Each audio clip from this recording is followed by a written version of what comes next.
Chancellor of North-South University, honorable speakers, Dr. Syed Hamid Albar, former Foreign Minister of Malaysia, Ambassador Masood bin Momen, Foreign Secretary, Government of Bangladesh, His Excellency Al Miller, U.S. Ambassador to Bangladesh, His Excellency Benoit Prefontaine, High Commissioner of Canada to Bangladesh, Ambassador Shohidul Haq, and Senior Fellow, South Asian Institute of Policy and Governance, NSU. Ladies and gentlemen, very good morning and Assalamu alaikum. First of all, Professor Sheikh Tawfiq, I'm the Director of South Asian Institute of Policy and Governance and Center for Peace Studies. I would like to welcome you all to today's webinar on the Rohingya crisis, Western, Asian, and bilateral perspectives, jointly organized by Center for Peace Studies of NSU and Canadian High Commission. I would like to give a little bit brief description about the Center for Peace Studies. The Center for Peace Studies is an interdisciplinary initiative which aims to facilitate the academic study of peace building and the promotion of a resilient society. And the purpose of the establishment of this center is that we would like to work on different areas of research and especially evidence-based empirical research through which we would like to develop different kind of academic and also policy-related documents and papers.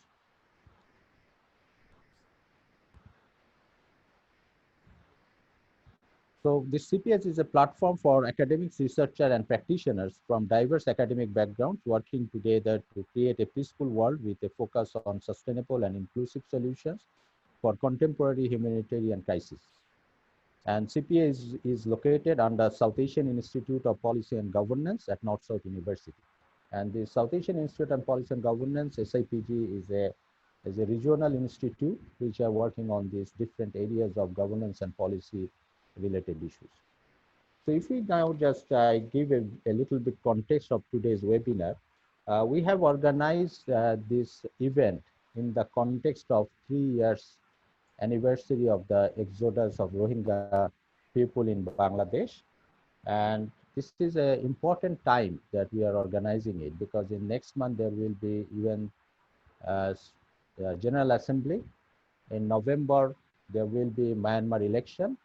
So before these important events, this is important that we discuss and analyze the different perspective of Western, Asian, and bilateral perspective of this crisis so that Bangladesh can take a very comprehensive and sustainable solution-oriented position.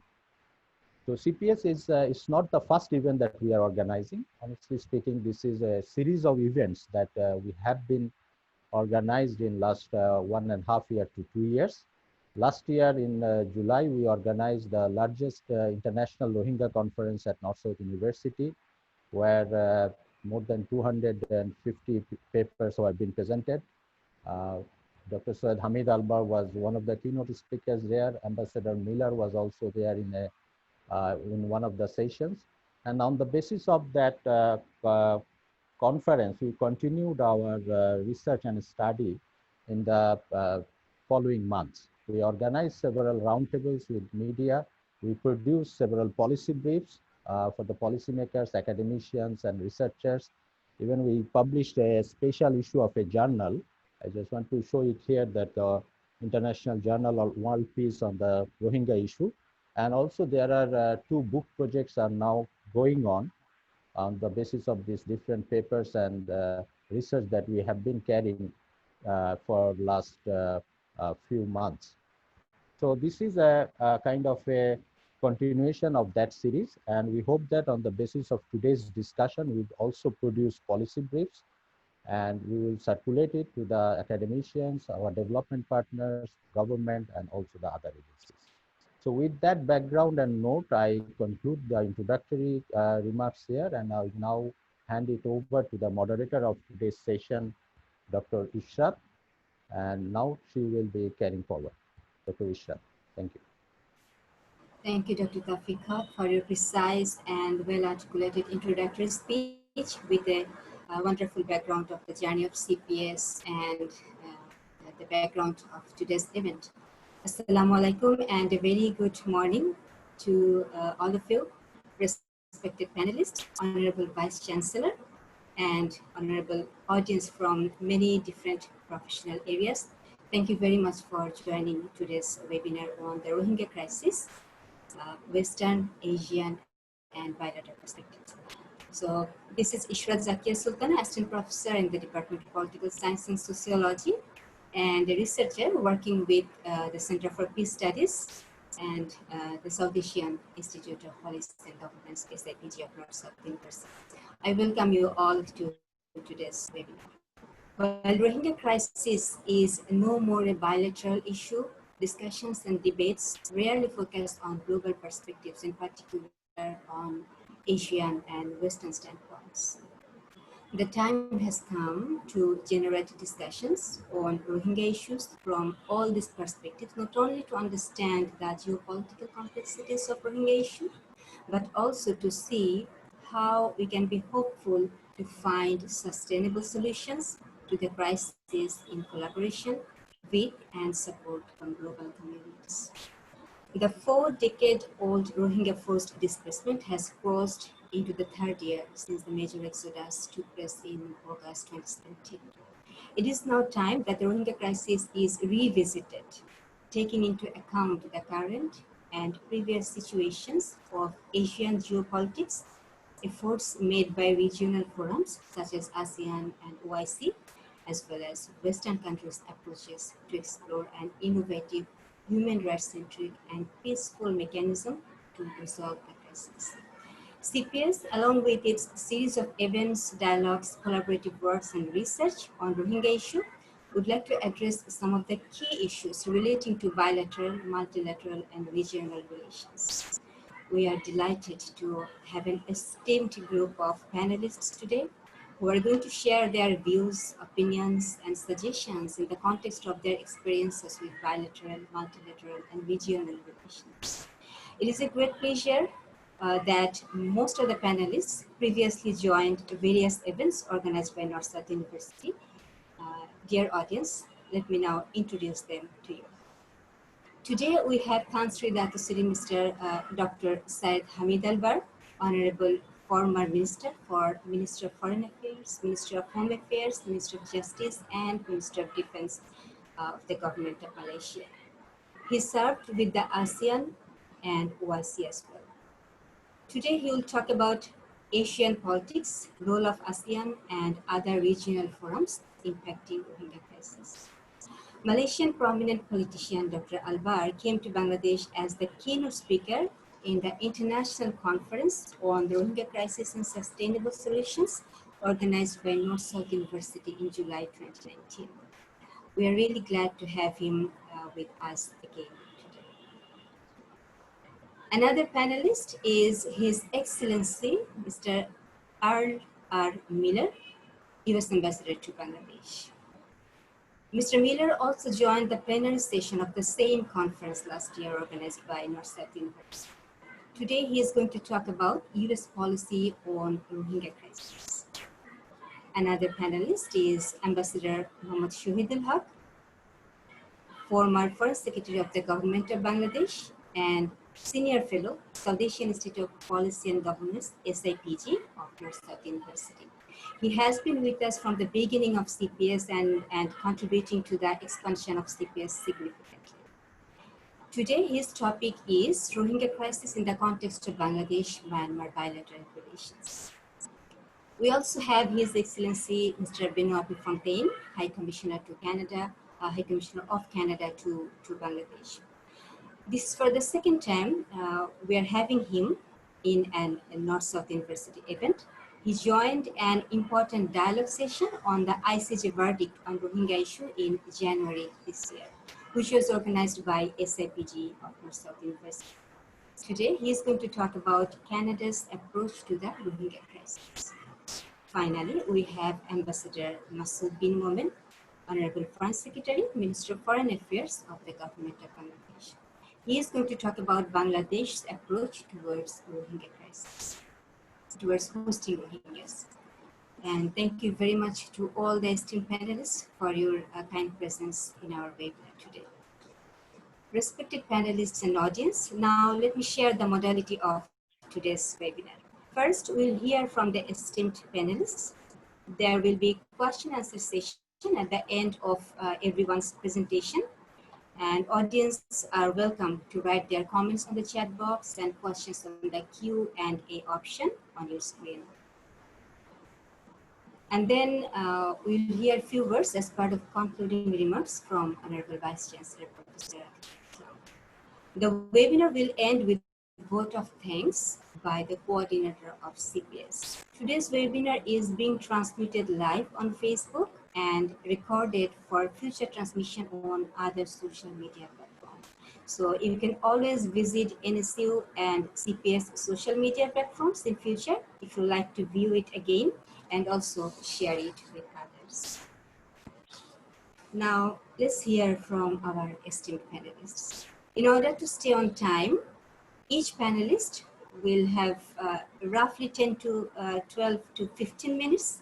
I would say 10 to 12 minutes for their presentation. And as a moderator, I'll remind the panelists when there are 2 minutes remaining. So at first, I'd like to humbly request Dr. Syed Hamid Albar, former Foreign Minister of Malaysia, and he's going to talk about Asian politics, role of ASEAN, and other regional forums impacting Rohingya crisis. Dr. Albar, please. Thank you, Dr. Ishrat, as the moderator. Assalamu alaikum wa rahmatullahi wa barakatuh. And good morning to distinguished panelists in today's webinar on the Rohingya crisis, Western Asian and bilateral perspectives, which I think is a very broad and wide subject. And for each one of us to be given 12 minutes, I think I need to do justice to myself. So I'm trying to cover it as fast as possible.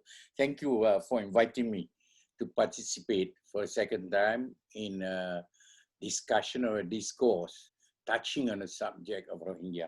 Let me begin with by trying to focus on some issues that I think is very important and taking into context of how we would find a solution. First of all, first I would like to talk about the fundamental issues of Asian politics, because it cannot be looked at Rohingya, Bangladesh, but it has to be in the context of Asian politics. And secondly, then only I will touch on the subject of the Rohingya crisis. And thirdly, I will touch on the role of the ASEAN and OIC. And finally, I will give my concluding remarks or recommendations on what needs to be done. Now, I'm going to state the obvious. Asia is the largest continent in the world. And with 4.4 billion people, 60% of the world population. So it is the fastest growing economic region. And I think it's the largest continental economy by GDP in the world.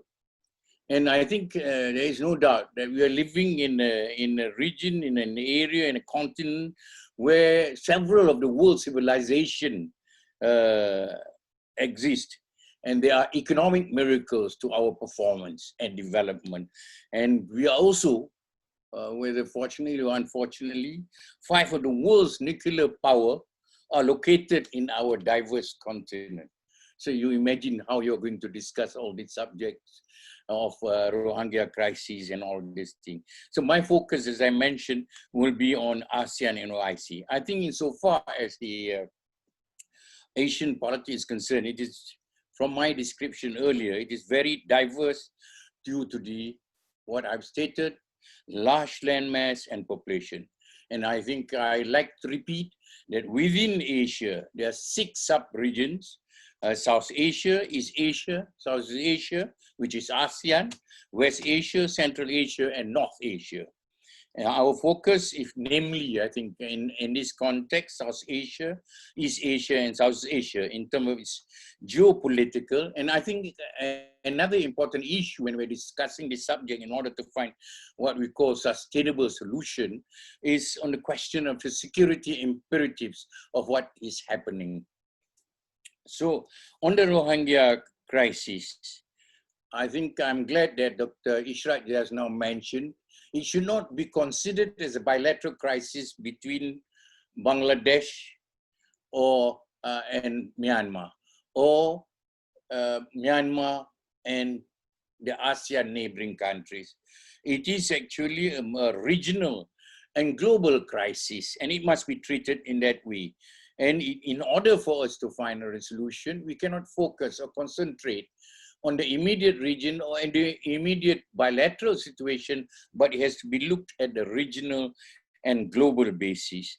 And I think that the tragedy, another point that I would like to mention quickly is that the tragedy of this is not only a humanitarian one, as I like to repeat, not only a humanitarian crisis, but it is also a security and political crisis involving institutional, regional, and global powers.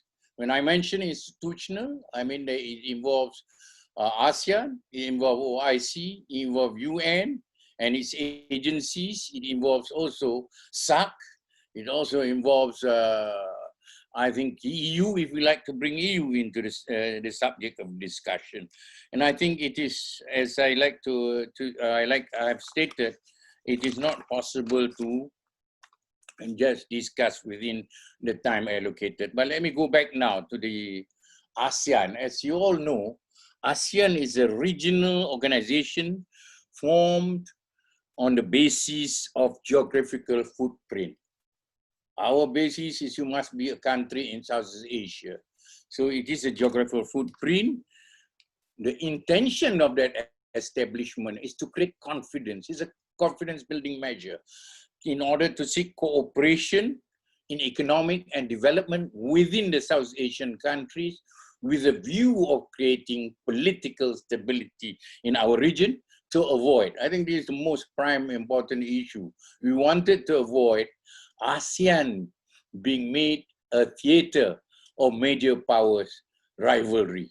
But I think today, whatever we may have said that historically, today has become a different issue. We have got so many other issues that inundate us in order to make our approach different. So I think ASEAN, when it was formed, it is its decision-making process, I need to touch it, is based on consensus and pragmatism. But the thing that haunts ASEAN is, I think, two matters. One is on respect for sovereignty of each state, so that they are interested to join us and we do not interfere in their internal affairs. There is the non-interference thing. And ASEAN Charter, I think, is beautifully written. Respect for the independence, sovereignty, and territorial integrity and national identity. This is very good. And it also has recently created three pillars: political pillars, and economic pillars, socio-cultural pillars, and security pillars. I think all these pillars is intended to create an ASEAN community. But I think there is a gap between our principles, our intention, our aims and objectives, and what we can do. And I think what we can do in this particular situation is constrained by our strong belief in the concept or the principle of non-interference in the domestic affairs of each other's country. Then we do not define what is the domestic affairs. Does it limit itself to affairs happening within the country? Or is the question of outflow of people, refugees outflow, is it still a domestic affair?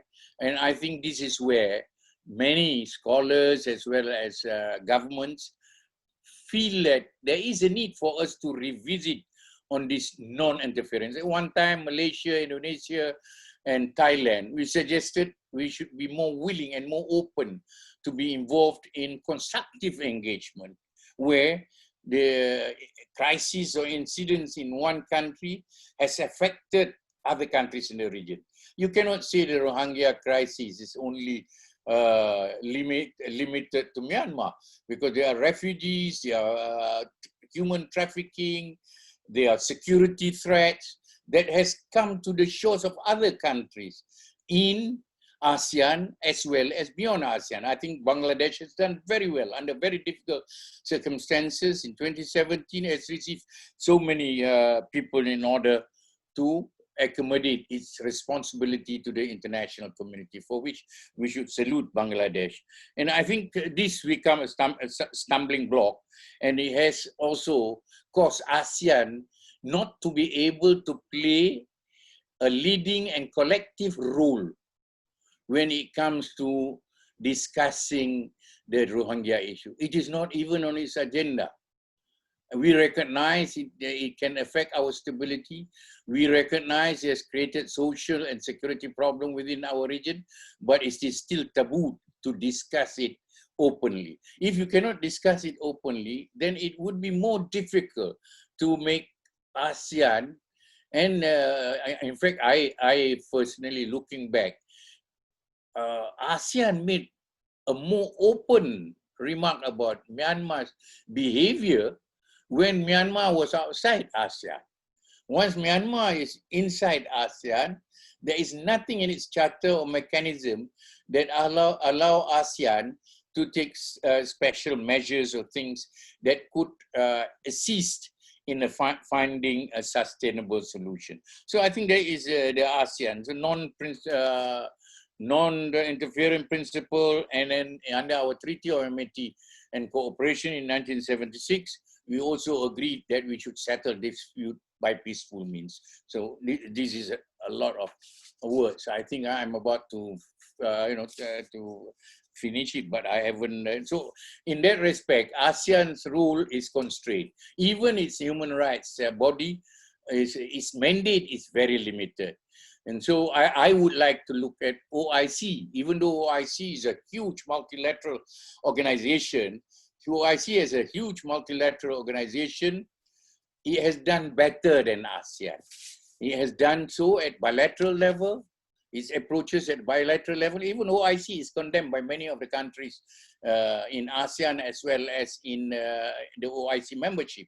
But it has done at bilateral level, like, for example, assistance to Myanmar from Turkey, from Malaysia, from Indonesia. These are all bilateral and multilateral approaches where it engages the Myanmar government, it engages the United Nations, as well as United Nations agencies, and it sponsors or calls for resolutions, and it works together and collaborate with other organizations. So I think I would say that if we want to find a solution, it's going to be difficult. I do not see that we can, in the immediate future, there is a definite solution. So I would like to make my concluding remarks because of the time factor. So I think we have to look at the approach on two important bases. One, our approach should be institutional. In the institutional basis, we should put the security imperatives as an important factor. If we do not tackle this issue, there will be freedom fighters, there will be outside powers and outside, whether major or non-major powers involved, and it becomes more internationalized rather than regionalized. So institutional, I mean, it should involve Myanmar, it should involve ASEAN, it should involve OIC, United Nations. And another thing that we seldom discuss is the role of SAC, because it is within the SAC region that it is important. So, and country-wise, there is an institutional, country-wise, we cannot avoid getting China engaged. I think the solution, it is important for China to be engaged. And I think in this case, so is USA must be there. And India can play a part, because if the security situation in that region is not stable, it will affect China, it will affect India, and it will affect the whole of South Asian region.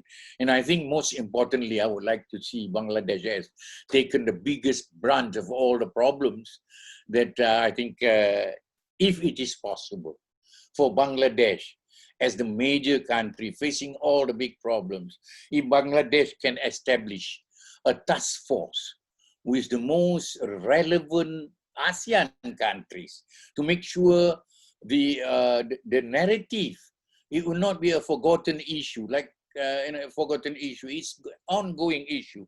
Bangladesh can establish a task force with the countries in ASEAN. And this, I think, will enable us to come up with concrete proposal.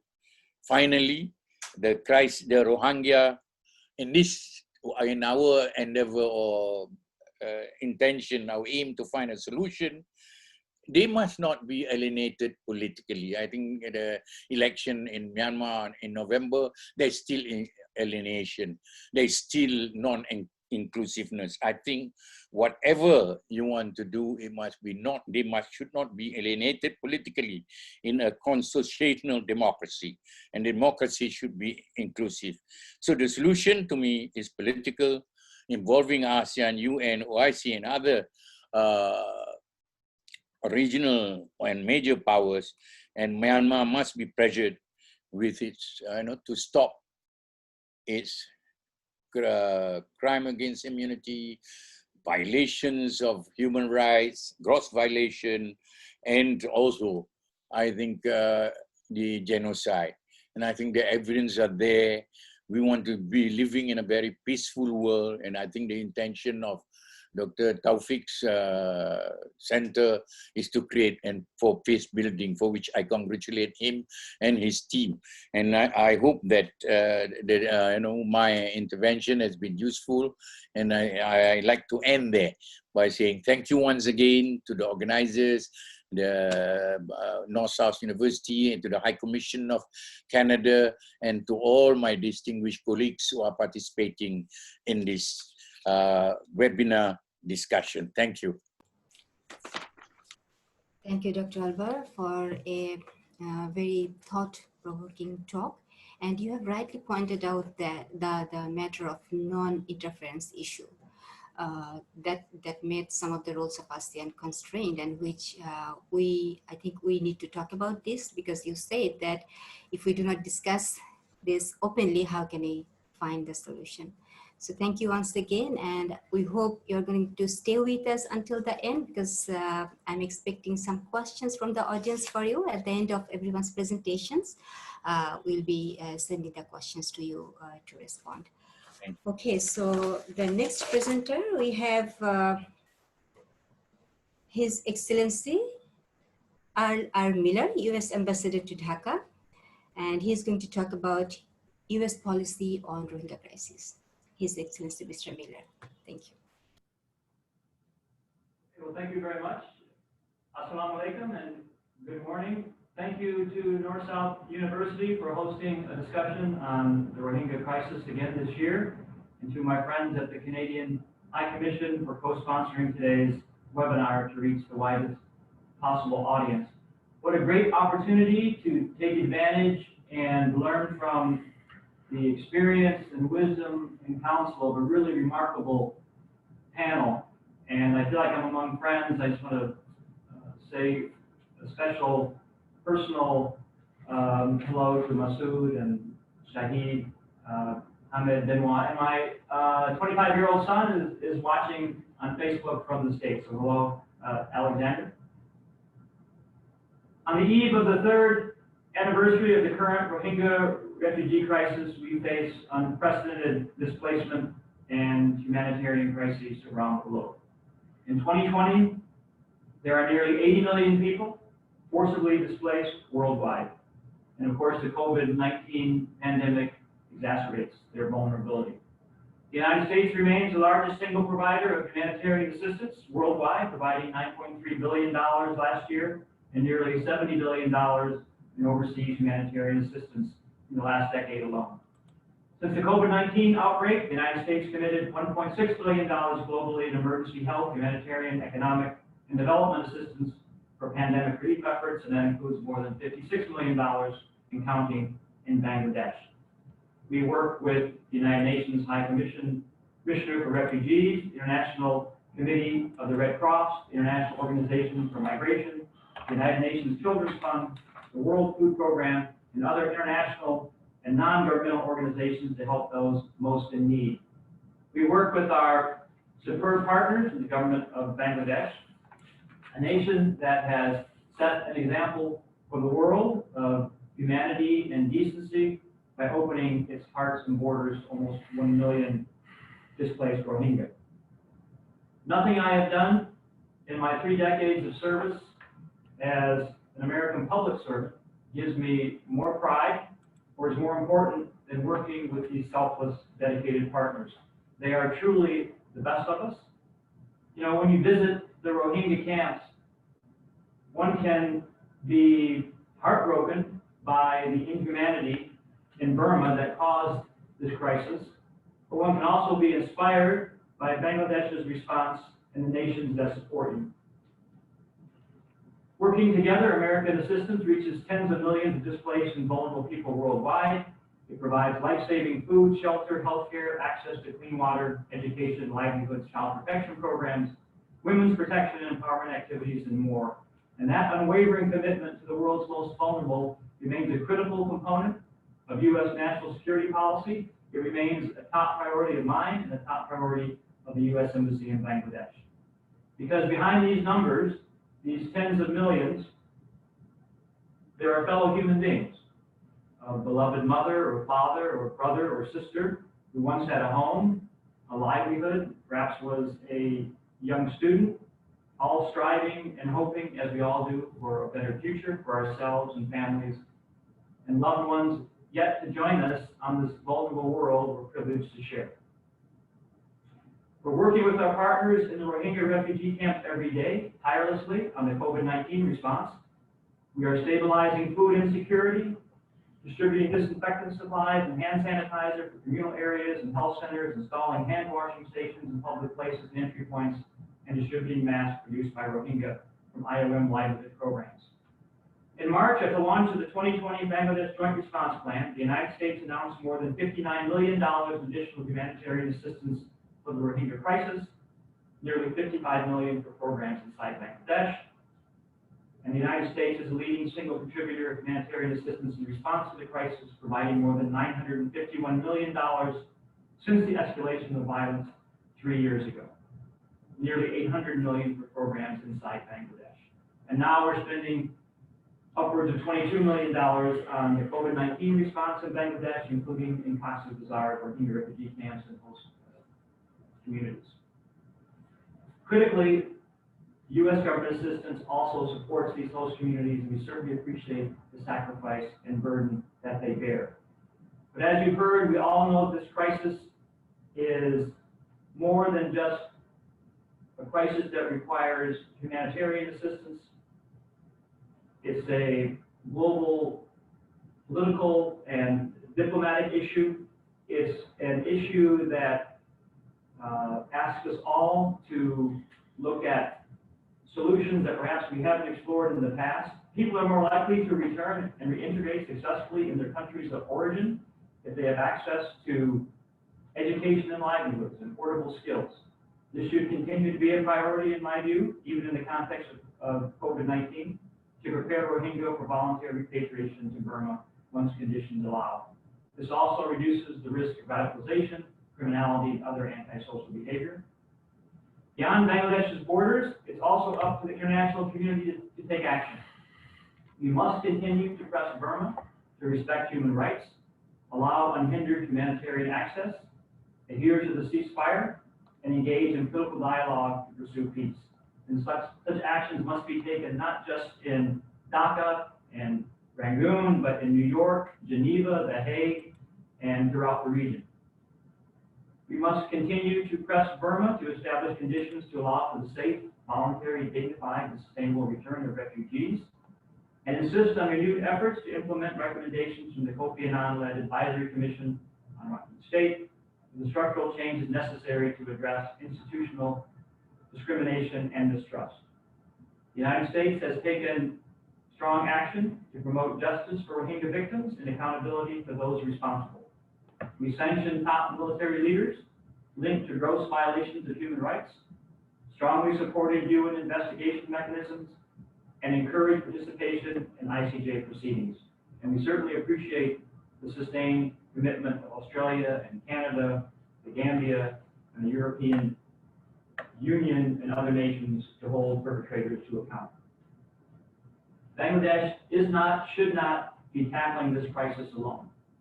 We all bear responsibility to mirror the generosity of the Bangladesh government and people in hosting Rohingya refugees. And we can do that through continued humanitarian support and unequivocal diplomatic support. And before I conclude, in the spirit of exploring ideas, let me pose just a couple of issues for consideration. We talk a lot here in the local diplomatic corps about what can be added with our government interlocutors, of course. What can be done to ease the plight of refugees in the short term? Is it possible to restore uninterrupted internet access, for example, protection services, livelihood work, and education programs, even in the time of COVID-19? To ease the government of Bangladesh burden, should there be a consideration of resettlement to third countries on a large scale? Perhaps an alternative to moving refugees to Bangladesh. Noting the elections in Burma this fall, what more can the international community be doing to pressure that government into positive action to resolve this crisis? And finally, what more can we be doing in the region to share the burden with Bangladesh hosting almost 1 million refugees, of rescuing and not turning away and pushing back to Bangladesh desperate people at sea? The United States will continue to be a leader in providing humanitarian assistance, applying diplomatic pressure, and serving as a catalyst in the regional and global response to the Rohingya crisis.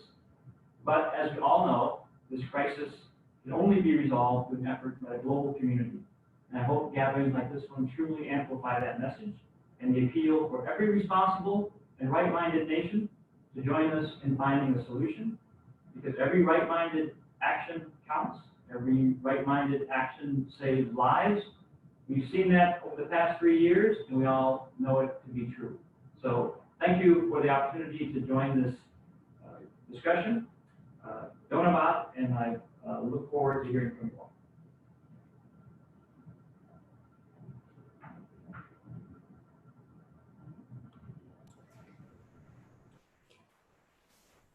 Okay, thank you very much, His Excellency R. Miller.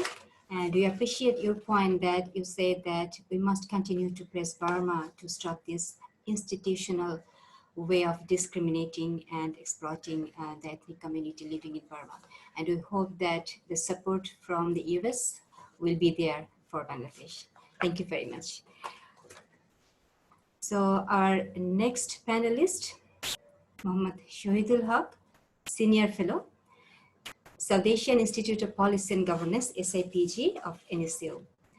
And he is going to talk about Rohingya crisis in the context of Bangladesh-Myanmar bilateral relations.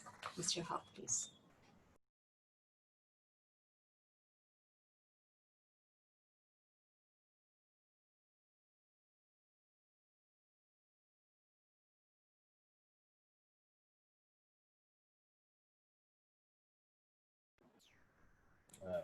We cannot really hear you, Mr. Haq. If you could please check the microphone or the volume level.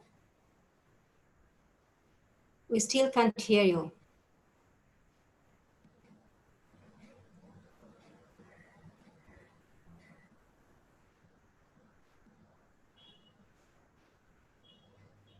Hello? Hello, Yes, can you hear? Yeah, yeah, Okay, we can hear good, now. good. Sorry, some glitch. Now, I said that distinguished Vice Chancellor, distinguished panelists, Excellencies, Foreign Secretary Masood, and the participants. As our distinguished moderator has started off saying that this is not a bilateral issue. Absolutely, it's not a bilateral issue. But one of the path to solution of this aspect is to look at bilateral relations, or to be very precise, what went wrong in the bilateral relationship that we ended up in a situation which we are currently in. So the title of my presentation is the Rohingya crisis in the context of Bangladesh-Myanmar relation. And I have, after long debate, chosen a subtitle which is Near but Far Neighbor, we are very neighbor. We are next door neighbor actually, but the relationship seems thousands of miles apart. So that is the crux of the issue. So I will focus on 4 areas. In fact, you cannot look at bilateral relationship unless you look at how strategically and geopolitically these two countries are located. So I'll just briefly touch 1 or 2 issues. It's a separate subject that needs separate treatment. Second is the Bangladesh-Myanmar diplomatic relation. I will try and trace as to how it evolved in the post-1971. And what is the big elephant in the relationship? That's what the 3 areas that I will focus. Let me go with a slide presentation. I hope you all can see that. Yes. So if you look at the geopolitical realities or geostrategic realities of Bangladesh and Myanmar, you will see a very interesting thing. You have China, you have India, and you have Bay of Bengal. And very adjacent to that, you have Andaman Sea. So the current geopolitical turmoil that we are talking about is very close to these places. So that's where Bangladesh-Myanmar relationship is anchored. And I'll try and explain it. Can you go? If you see an area I've identified, there's actually a tri-junction between India, Myanmar, and Bangladesh. Many of you may not know, but there is a common ground, and that is why, if I remember correctly, in 2015-16, we did propose to India and Myanmar to have a kind of a trilateral approach to create a zone of stability and peace and security in that area, because that's where some of the future economic and security activities will focus. And Dr. Albert has rightly pointed out that we need to keep the security issue in mind while we are talking about the resolution of this.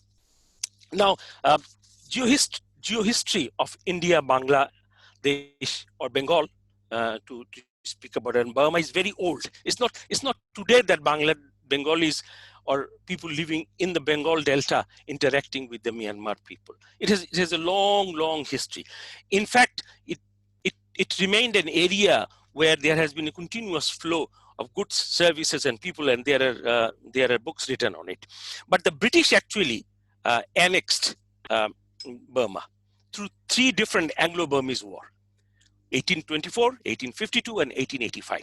And that is how the movement, all kinds of movement, became very close, because it was in the same British colony. And Irrawaddy Delta has been very famous for fertile area for cultivating rice. So the Britishers took people from Bengal, Bihar, and rest of the India to cultivate rice in that. And during the Second World War and other periods, that became a source of food grain for the British military. Now, we have also a very natural, common 314-kilometer long border. And strangely enough, it is land, it is river, the Naf River, and the maritime boundary. So it's quite a complex boundary that we have with Myanmar. But the important thing I want to sort of remind everyone, that Burma is located at a place where actually India meets China and Bangladesh. And there are romantic things written about this interface between the 2 great civilizations of Asia. Let me now, excuse me, look at the geopolitics. In fact, the geopolitics and the importance of this area became very clear during the Second World War. In fact, the Japanese forces met the British forces right across the Arakan and Irrawaddy Delta. And the Japanese forces wanted to push to come to Cox's Bazar to get a foothold in the warm water port of Chittagong, so that they can bring in logistics through sea rather than coming all the way over to South Asia and Southeast Asia. Excuse me.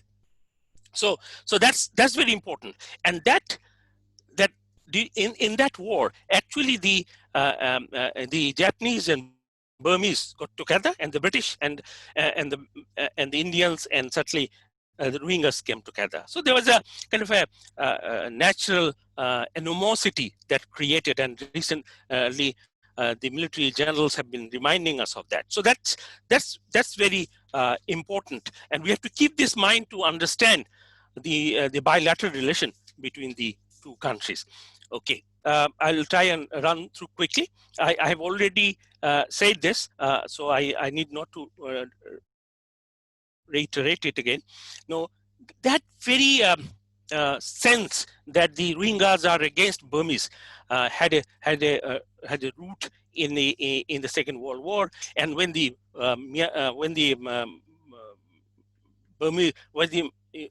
British left, they actually did not resolve the solution, did not try and make sure that these Rohingyas who were left, they were compatriot, is well looked after before. In fact, there's a very interesting book written on the history of the Imphal fight and how Rohingyas will be treated afterwards by a very young ADC to the Field Marshal.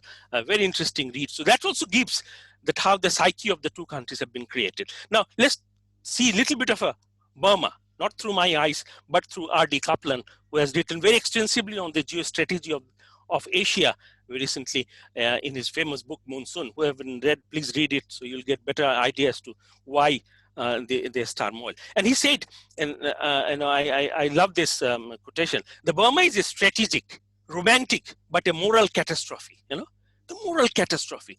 So he could identify that how the Burmese people have fought with the ethnic minorities all over the world in their periphery, and created a catastrophe for the region and created instability.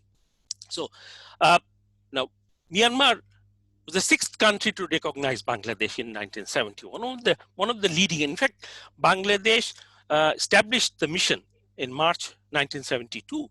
In fact, the then Foreign Minister Azad visited Rangoon right after India. So that's, often I hear criticism that Bangladesh has not attached due importance to the relationship with the Myanmar, and I humbly deny that that's not what is true. And today I'll share with you some bit of it.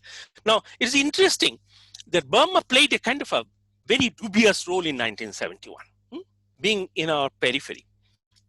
In fact, recently, there's a book written by a general, a Pakistani general, who actually retreated using Burma and corridor during the last days of 1971 war, November, December. He was fighting in Chittagong, so he decided not to come to Dhaka, but with his heavy weapons and other vehicles, went back to Pakistan through Burma. So that was the history, because there was a very close relation between General Ne Win and General Yahya and General Ayub Khan. So that's why they have a very quote-unquote dubious history of a role in 71. But what they did, they quickly after 71 corrected the course and recognized Bangladesh and showed a very good intention. And Bangladesh has been, right from the day one, has been very proactive in building the relationship. We have currently about 50 agreements and MOUs, but despite that, there's no substantive collaboration between the countries. I think whatever Myanmar did all these 50 years has been a show rather than an intention, and which I'll try and see. Now, why it is so?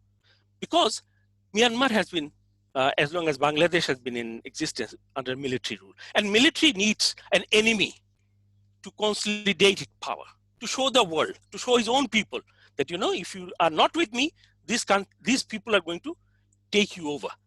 You'll be vanished. So that psyche has been created for a long, long time. And during my 7 years of interaction with them, I always see that just 1 inch into the skin, that this very sense that these are all Bengali Muslim terrorists.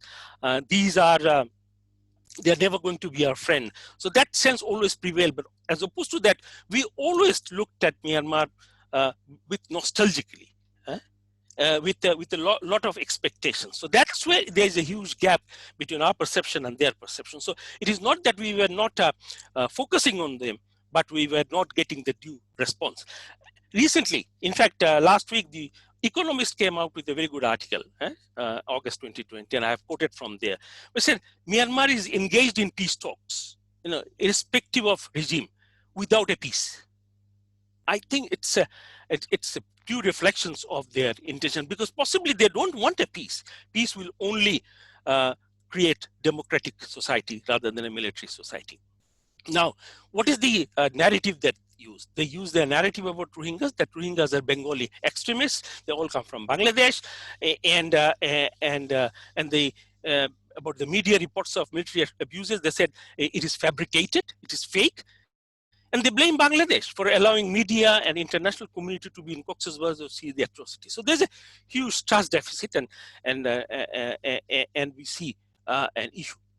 Now, I'll just flag some of the provocations that Myanmar made. 1991, they actually killed 3 BDR, without being provoked, BDR troops in Rajupara border posts, and that was also the indication as to how aggressively they are reinforcing the troops along the Bangladesh-Myanmar border. 2008. They escorted a Korean ship into our maritime space close to Saint Martin. So that was another provocation. 2017, 17 times year violation, 26 to 14 September. That was the time when the big exodus took place. And lately in 2018, we realized that they have published a map showing that Saint Martin belongs to Myanmar. So that we protested. We went to the international community. The Foreign Office went to the international authority, and they have rectified. But in 6 months' time, they again put the map into reality, and that created another layer of tension. So they have always been provoking Bangladesh to take a more aggressive non-peace approach. So that have to keep in mind to look at the Rohingya crisis. Okay. I think I have covered it. There has also been an incident, quite a big incident on the Naf River, where our forces were valiant in terms of tackling the intrusion of Myanmar forces into Bangladesh. And now everybody knows there is anti-personnel mine all over Bangladesh-Myanmar border, which is according to the agreement not correct. Now, why it is so? Why being so close we had this relation? One is the perception. They have never accepted Bangladeshis as a Bengalis as a good neighbor. In fact, just off the cup, I remember that we were having a dinner in Myanmar, a very social dinner organized by Ambassador Sufur, one of my first visits, and I was talking to the Rohingya business people and the academicians, and one of those people came up and said that we have always found Bengalis to be very smart, and we are afraid of that smartness. So that's how their mindset, just to give you an idea, and I still vividly remember that, and I was taken aback. So there's always a difference. I will run it through. Now, what is the big elephant? The big elephant is the exodus, and this is not the exodus of 2017 we are talking about. There has been a history of exodus. I can list 7, starting from 1942, when actually the Buddhist Rakhine came over to Bangladesh, and currently the Buddhist Rakhine community that's there in Cox's Bazar and in Patuakhali, they came during that time, 1942, British time. British, because of Burmese atrocities, they switched over. And then we have a history of 48, 49, 59, 78, 79, 91, 92, 2016, and 2017. So it's not something just ad hoc one time, but it has always been there. So that's the big elephant. I know I'm coming across time constraint. Now, what was the Bangladesh's approach? We remained very calm all along very calm, and ensured peace and stability. Had Bangladesh taken a little tough action, the whole South Asia would have been today in a turmoil. And one has to realize that Bangladesh did a great service to the region. And I think we often do not hear that. Now, where from it comes? It comes from father of the nation, Bangabandhu's great saying that, friendship to all and malice towards none. I think to keep his visionary statement intact, Bangladesh faces a huge deal of difficulties. What you do when your neighbor is hostile, your neighbor continues to provoke, what you actually do? You keep peace, but at what cost? That's one of the questions that's currently being raised. We have also been zero tolerance on terrorism and extremism. In 2017, we remember from the Foreign Office, we said, let's have a joint military operation in the border. If you think that ARSA and others are infiltrating your part of the world from Bangladesh. And it was put in writing, joint military operation. No response. So if two countries are facing terrorists, they should be working together to fight it out the way we have done it with India. So that's where my question is, that where is the intention? In fact, strangely enough, Bangladesh has always supported Myanmar, whether it's the Human Rights Commission or in the UN. We have held their hand till 2014. And we have never opposed, we have never sort of supported anti-Myanmar resolutions till 2014. That's where we realized that all our goodwill intention has been absolutely misread. And from 2014, I think we have changed radically our approach towards Myanmar's human rights violations. So this is, I just wanted to remind that we have settled the maritime boundary peacefully at Hamburg. This is also, sometimes they remind us that they had to swallow the defeat. Okay.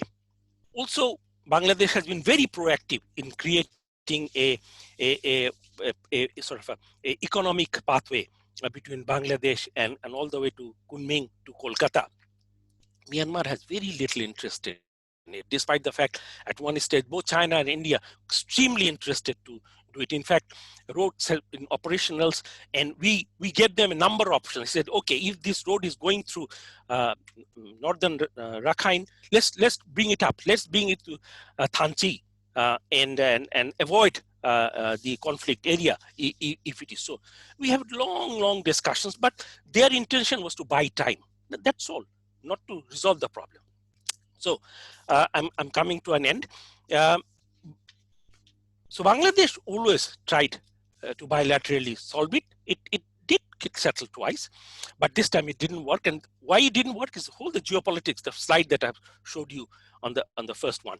Now, what we did before we changed our policy in 2014, no longer supporting the Myanmar genocidal government, is that we try to create an atmosphere where we can have a continuous dialogue on border security and military cooperation. But we sat down actually consecutively to thrash out an agreement so that we can permanently resolve the border issues.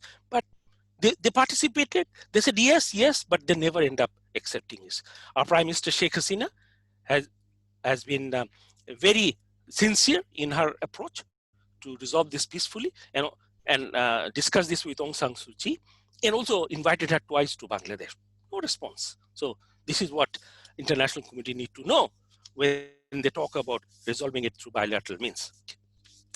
These are the 3 agreements of return that we negotiated. No single Rohingya could yet return. So this is where what that we do under this. Now, I have 2 proposals. One is that Bangladesh should remain consistently and coherently pursue hybrid diplomacy of bilateral, regional, and multilateral pathways. We should not dither. We should not shift. Consistently and coherently under the leadership of Honorable Prime Minister. She has given fundamentals of the relationship. Let's work on it. And that hybrid diplomacy should never avoid talking about human rights of Rohingyas. So it should be anchored in accountability and justice for Rohingyas. This last part before 2014 has never been invoked. I think that was a big mistake. We should always think return in terms of their human rights. And that is why you know that ICC and ICJ was brought in. Second, I think time has come when we should also try and use other avenues, like revive Honorable Prime Minister's proposals to create safe zone, which she did in 2017 and 2018 in UNGA. And I know there are a great deal of questions, doubts, but I think government of Bangladesh should now, and the civil society together, should invoke responsibility to protect. Let's see whether responsibility to protect, which is still being tested, but at least there is some principles and guideline, and it has been tested somewhere else, could be brought into creating a safe zone inside northern Rakhine, monitored by civilians, not by military. Because I think, status quo is not the option for Bangladesh or for Rohingyas, as opposed to Myanmar government wants a status quo. They think that whatever has been done is fait accompli. We should sit on it and time will solve it. This is what we have to tackle. This is where bilateral approach is important. We have to tell them face to face, status quo is no option for us. So if you do not come through bilateral means, despite the fact that you have committed genocide, there will be other options practiced by, or hopefully put in place by, international community against you. The whole bilateral context has also changed. The bilateral thing that we pursued, it was before ICJ identified a genocidal government in power in Myanmar. So post-genocidal government has to be treated differently, not only by Bangladesh, but all the countries. We cannot afford to have the same approach that we normally pursue with the state vis-a-vis a genocidal government. Thank you very much. Thank you very much, Ambassador Shahidul Haq. I know you are over time, but it seemed that this is such a great presentation with all these important pieces of information in the context of historical overview of the patterns of the bilateral relations between Burma and Myanmar. And it was quite clear from your talk that misperception, misunderstanding, and mistreatments, all this tied together that caused the persecution and the exodus of the Rohingya community. So thank you once again. Now I'm moving to our next presenter, His Excellency Benoit Prefontaine, High Commissioner of Canada to Bangladesh, and I'd like to request you to talk about Canada's approach to the Rohingya crisis. His Excellency, Mr. Prefontaine, thank you. Distinguished Vice Chancellor, Excellencies, and distinguished participants, Assalamu alaikum and good morning to all. I want to thank the SIPG, the Center for Peace Studies, and North-South University for organizing this webinar, and also for giving me this opportunity to weigh in a little bit on some of the important aspects of the Rohingya crisis. And I'd like to echo what Ambassador Miller was saying a bit earlier. For a diplomat such as myself, stumbling into this crisis has been, as sad and tragic as it is. It's been a high point of my career. I don't think I've ever been part in such a role of anything as important. So this is extremely important for not just for Canada, but for myself and for my colleagues at the Canadian High Commission. This is the kind of thing we signed up to be diplomats for and try to help resolve. So in my presentation today, I'd like to begin by sharing the Canadian perspective on the first 3 years of the Rohingya crisis. In my country, we're at an important crossroads right now because we had a 3-year strategy that we'd been following since 2018, but that 3-year is about to sunset. At this moment, Canada is developing a new 3-year strategy, and we're considering various options to help resolve the crisis, of course, but I don't yet know what will be decided by my ministers. So when it comes to the road ahead, I'm going to share a few of my personal thoughts on the opportunities and threats which I see on my radar screen.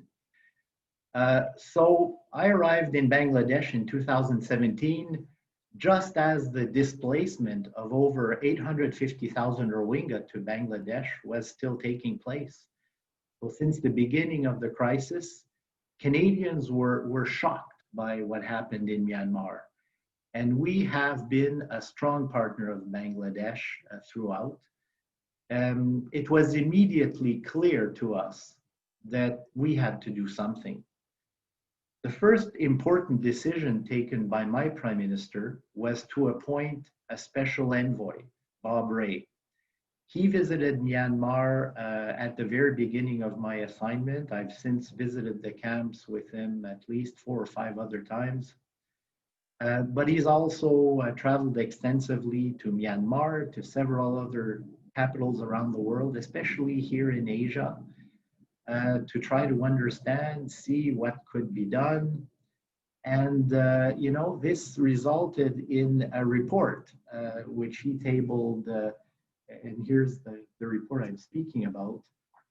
And that report contained a number of recommendations. And in particular, he articulated the 4 pillars of our current approach, which explains how Canada was able to quickly launch a comprehensive 3-year strategy.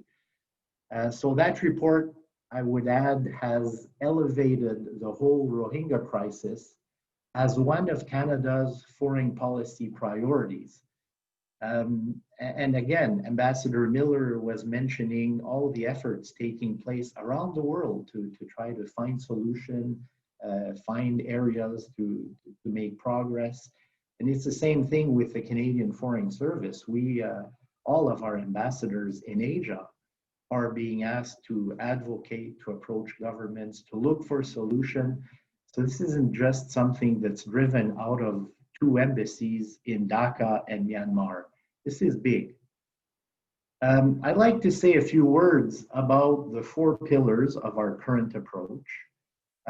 Pillar number 1 is the need to contribute to the humanitarian response in both Bangladesh and Myanmar. In the early days, this was about saving lives. And it included, I think for Canada, $300 million in international assistance to address a number of issues, a few humanitarian, development, peace, and stabilization needs. And also a growing portion of that is now earmarked for the host communities in Cox's Bazar.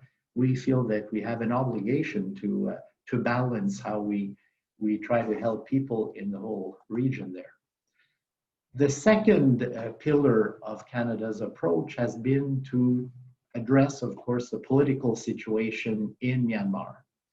I think everybody in this webinar agrees that the solution to the Rohingya crisis lies in Myanmar, but of the 4 pillars, this is the one I know the least about. And it's no doubt the most challenging one, the one in which progress is the slowest, at least for the last 3 years. You know, and right now, I'm thinking that changing the mindsets in Myanmar, both in government and in the general population, that's going to require patience and a lot of coordinated international efforts. But we'll have to persevere because that is the key to a voluntary, safe, dignified, and sustainable repatriation. Both Dr. Albar and Shahidul Haq mentioned relations, bilateral relations with Myanmar.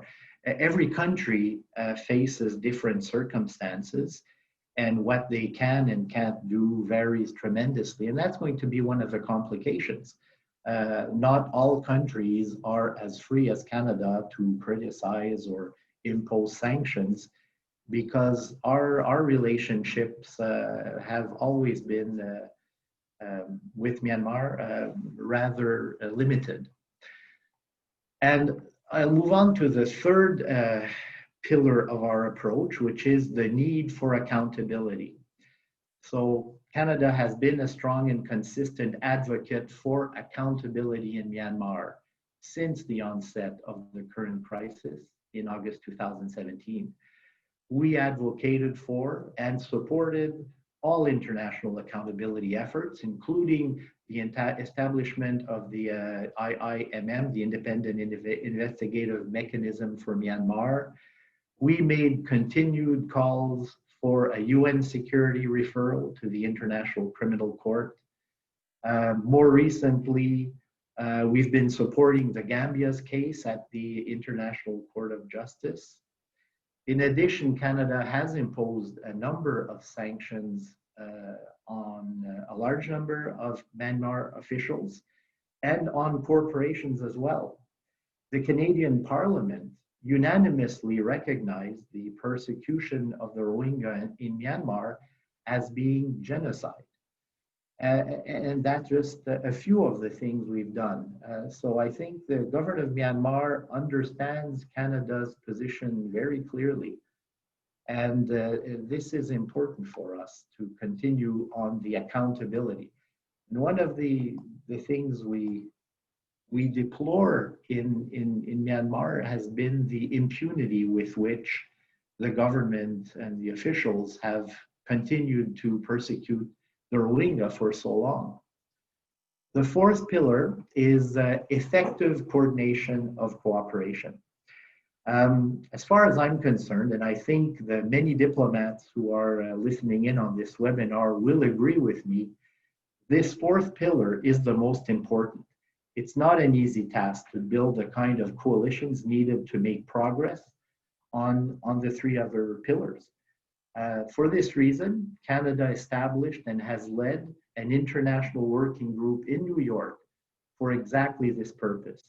We've been working with Bangladesh and a few other partners to keep the Rohingya crisis on the agenda with UN Human Rights Council, at every UN General Assembly, with the Friends of Bangladesh group, etc. And we've done it at countless bilateral and multilateral high-level meetings, including at the G7, whenever we participate in OIC or ASEAN meetings, we always try to raise the Rohingya crisis and try to make some progress. So with our 3-year strategy about to sunset in a few months, let's turn to what Canada is thinking of perhaps doing next. So at the moment, I want to be clear that I do not know what my ministers will decide, but with the pandemic and the significant escalation of conflict in Rakhine and Chin states between the Arakan army and the Myanmar military, I'm thinking that the prospects for Rohingya repatriation have dimmed considerably in the short term. So we can't give up hope, but we must recognize that we are in a protracted crisis.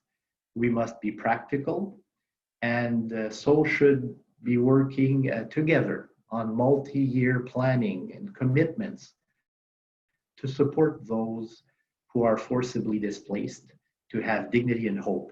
This is the kind of input I'm feeding into my ministry as the next 3-year strategy is being developed. And you know, when I think of the crisis and where we are right now, I always try to divide them on issues, areas where we have little or no control. And among these, I look at everything related to the UN Security Council. It's deeply divided on Myanmar right now. So there's not much we can do or influence there. Our ability to foster the kind of political and social change needed in Myanmar, that's also very limited for Canada in particular, because we've never been a major partner over there of the military, especially. Another area where we can't influence much is the wheels of justice, which turn slowly at both ICJ and IACC. These things will not yield decisions very soon. So that's not where we're going to focus most of our efforts, I believe. There are other areas where positive developments have already happened or where opportunities exist. And when I think about those, the first one, and the most important one in many ways for me, is how the government of Bangladesh has seized the moral high ground in this crisis. That's a very precious asset. It's important to hold on to that, the moral high ground. It makes it so much easier to partner with Bangladesh and to take sides in many areas. On accountability, and I mentioned that we can't influence the speed at which things will happen, but there have been a few early victories. And these legal processes will take time, but they already make a life very difficult for Myanmar. And they also have the advantage of drawing the world's attention to the Rohingya crisis.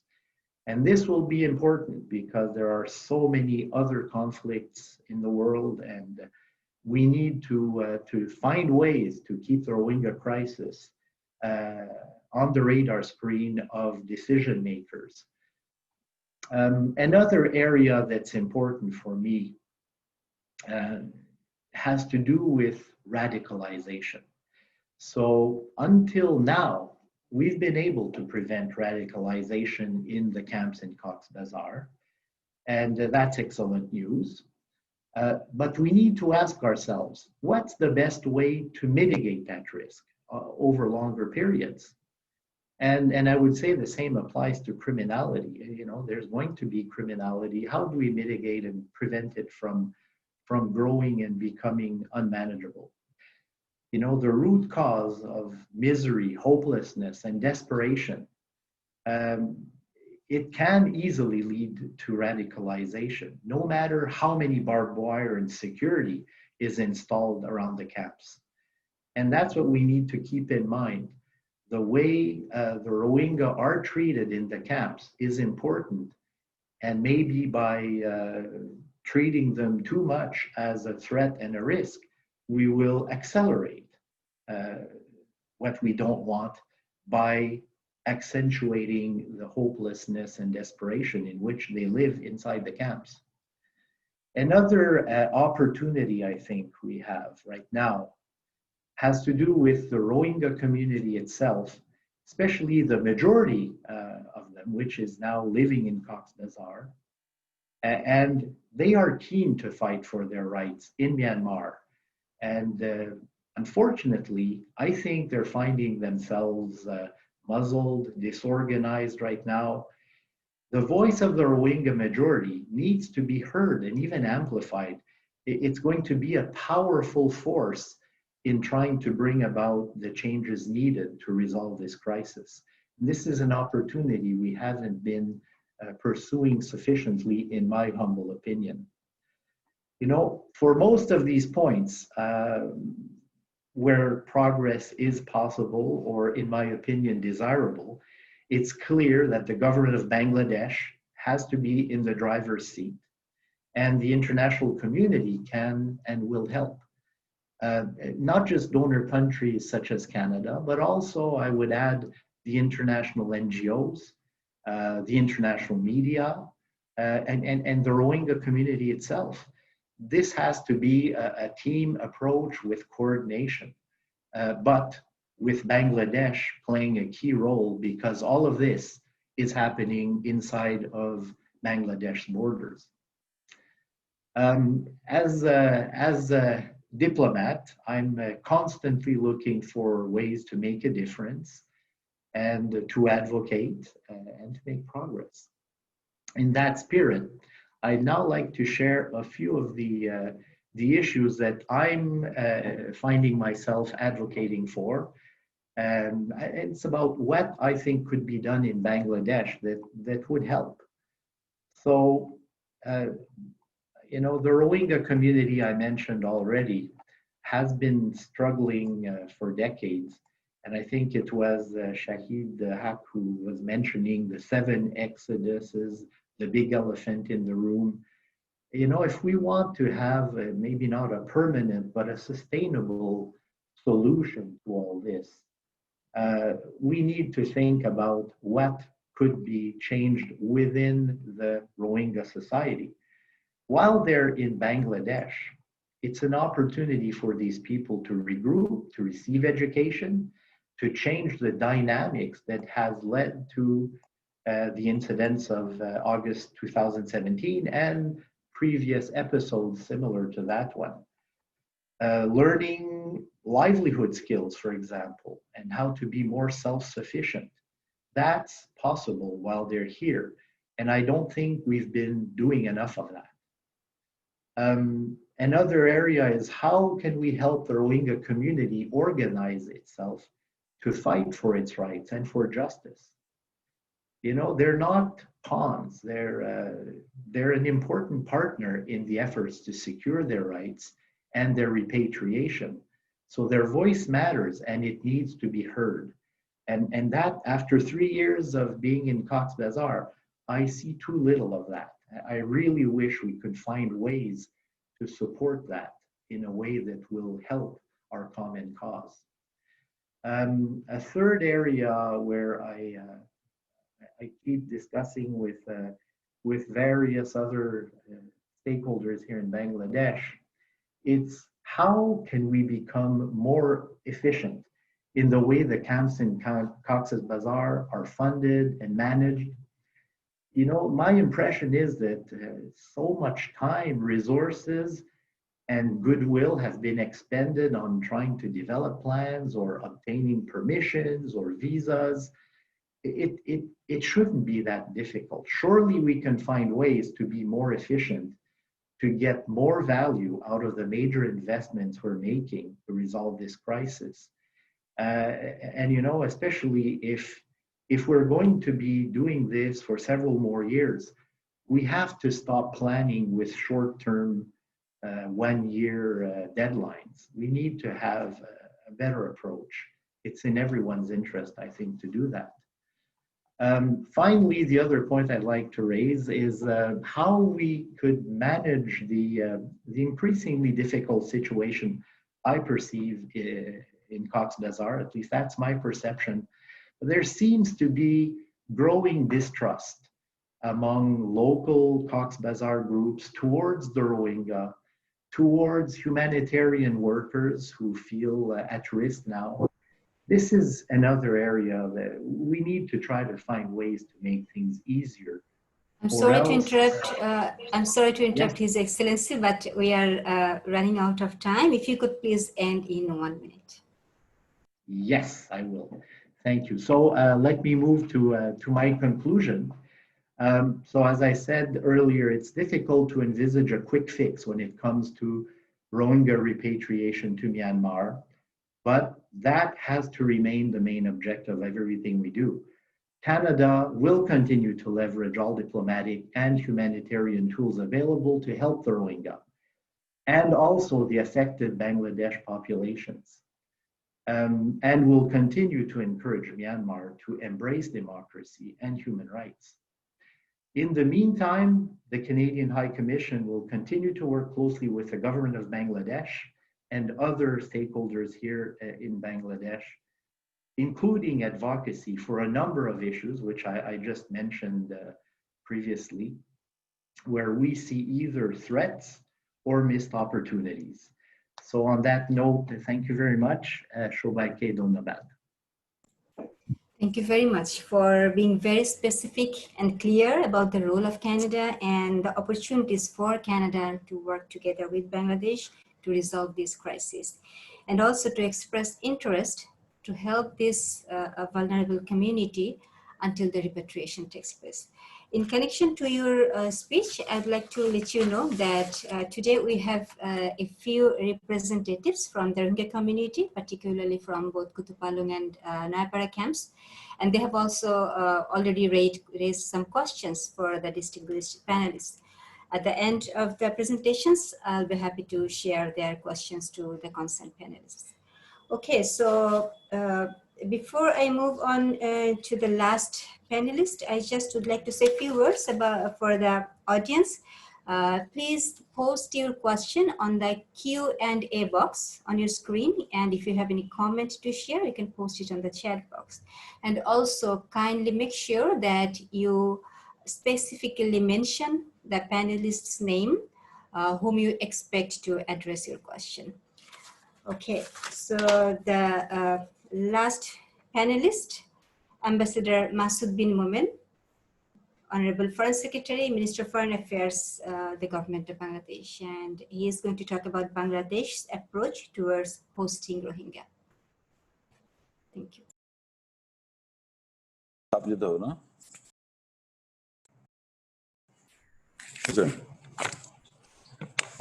Good morning to you all, or good afternoon. I was hoping that I could start before 12. Thank you, Dr. Ishrat, our moderator. I also thank Dr. Sheikh Tawfiq of the Center of Peace Studies for his initial comments.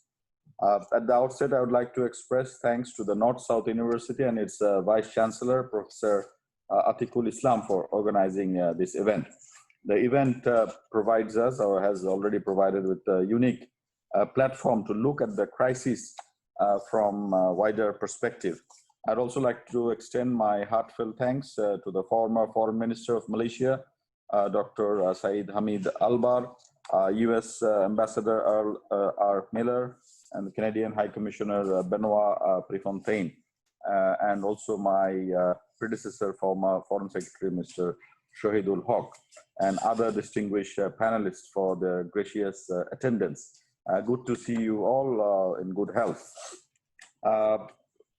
Bangladesh was born in 1971 when millions of our refugees had to take shelter in India, seeking to stand beside any persecuted community, whether in the neighborhood or beyond, has thus become an integral element of our national psyche and foreign policy. As was aptly pronounced by Honorable Prime Minister at the UNGA in 2018, and I quote, "I can feel the pain and suffering of countless people around the world, persecuted and expelled from their homes like the Rohingya. It is impossible to build peaceful, just, and sustainable societies by ignoring such situations. As a fellow human, we can neither ignore nor remain silent about the plight of the Rohingya," unquote. Rohingya crisis is a complete tale of marginalization of a community from all aspects: economic, cultural, social, and finally political. They are the victims of a culture of persecution from Myanmar, the country that maintained a culture of atrocities against them, to destroy them as a community. As such, solution to the crisis must be found in Rakhine and in Myanmar, as was also mentioned by several speakers today. In that sense, this is Myanmar's internal problem. The solution must therefore be sought inside Myanmar. They have taken refuge in Bangladesh to flee atrocities, and Bangladesh has opened its doors so that their lives are safe temporarily. But they must go back to their country of origin, as earlier exoduses in 1978 and 92-93 led to greater force of repression on their return. Bangladesh this time has been fully convinced of the need for creating necessary conditions for sustainable return so as to avoid similar episodes in future. As for atrocities committed on them and violation of globally recognized principles, this is for the international community to examine and redress. This accountability aspect of the Rohingya crisis does make it an international issue as well. Very important work is currently underway in ICC and ICJ to pursue accountability and justice. Bangladesh's approach to the Rohingya issue seeks to factor in all these dimensions with an undeniable fact that Myanmar is our neighbor, with which Bangladesh has always sought to maintain an engagement of interdependence, mutual benefit, and mutual respect. As a proof to such neighborliness, Bangladesh has always stayed away from Myanmar's internal difficulties and challenges. In the spirit of the foreign policy dictum of the father of the nation, Bangabandhu Sheikh Mujibur Rahman, and I quote, "Friendship to all, malice towards none." I must, however, be honest that Myanmar has generally failed to appreciate such a friendly approach and exhibited nonchalance to persistent overtures of friendship to develop sectoral cooperation and friendly people-to-people contacts. Bangladesh's overall approach to the Rohingya issue must be analyzed in this overall context. Bangladesh, from the very beginning, tried to find a peaceful solution to the Rohingya crisis through bilateral consultations.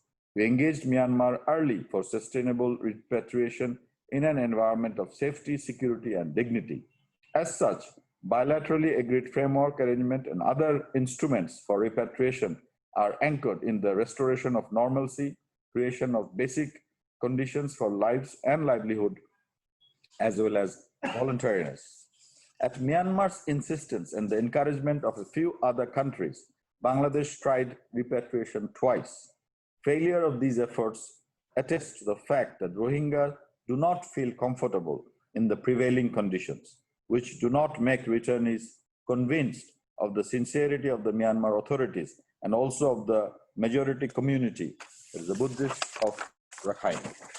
Bangladesh expects friends of Myanmar and other countries in the region to convince Myanmar of the imperative to make material changes in Rakhine, security-wise, economically, and politically. Instead, many international interlocutors are found trying to appease Myanmar while heaping all their demands on the doorstep of Bangladesh, the second victim of the Rohingya crisis. We expect international partners to come forward to convince Myanmar to change course and to play their roles as agreed with Myanmar at paragraph 14 of the framework agreement. Conditions of the refugees in Bangladesh and efforts to keep them safe and productive is being carried out with the help of the international community. Bangladesh has been trying to improve the conditions of the camp dwellers to the maximum extent possible. The government has been cooperating and facilitating programs on health, water, sanitation and hygiene, wash, shelter and site stabilization and management, food security and nutrition, etc. Our combined efforts have helped avoid collapses of hillsides or slopes, outbreak of epidemic and contained COVID pandemic. Testing capacity of 500 per day is much above our national average. Same is the case with quarantine, isolation facilities and home-based care. Establishment of 12 severe acute respiratory infection isolation and treatment centers, as well as allocation of over 300 beds, speak of our preparedness.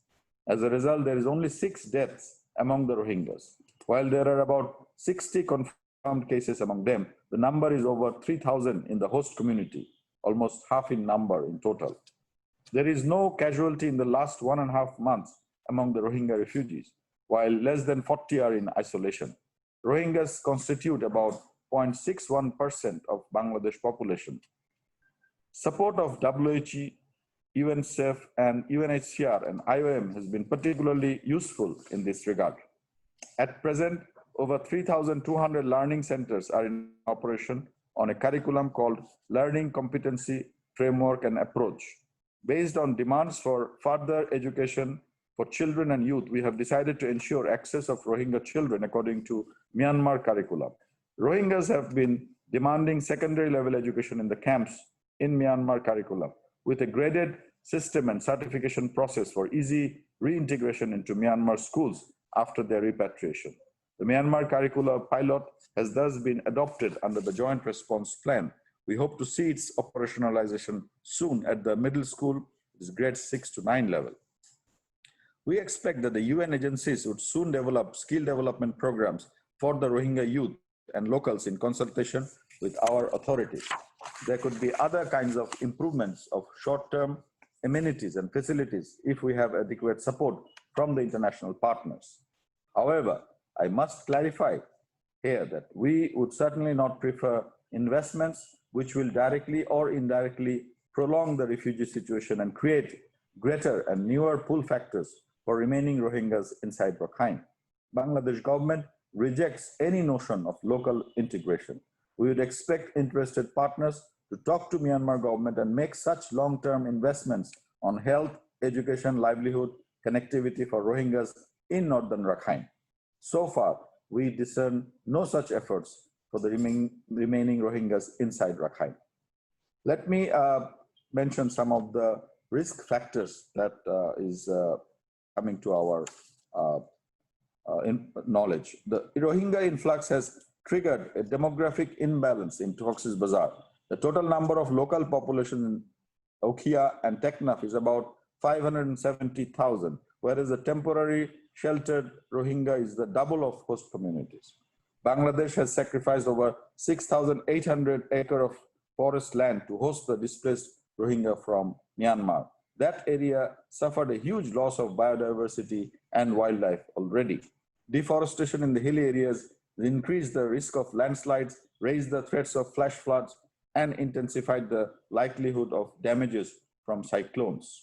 Agricultural production in Cox's Bazar has been affected, and most of the cultivable lands there are being used for shelters, operational activities, and infrastructures of the UN agencies and other partners. The shortage of agricultural land has eventually created an enormous pressure on local agriculture as well as on food supply chain there. The massive increase of daily demand of fresh water for drinking, irrigation, and manufacturing works, and thus excessive dependence on the groundwater, has developed a threat of water contamination and scarcity in Cox's Bazar region. Health and sanitation have become a concern in the camps due to fecal contamination in surface and groundwater reservoirs. Waterborne diseases have thus become a major threat for the host communities nearby the camps. Internet is another problem we have seen. We never see that it is the only means of authentic instant community messaging. We have many examples of inappropriate usage of social media. Baseless rumors and misinformation can create panic and destabilize the camps.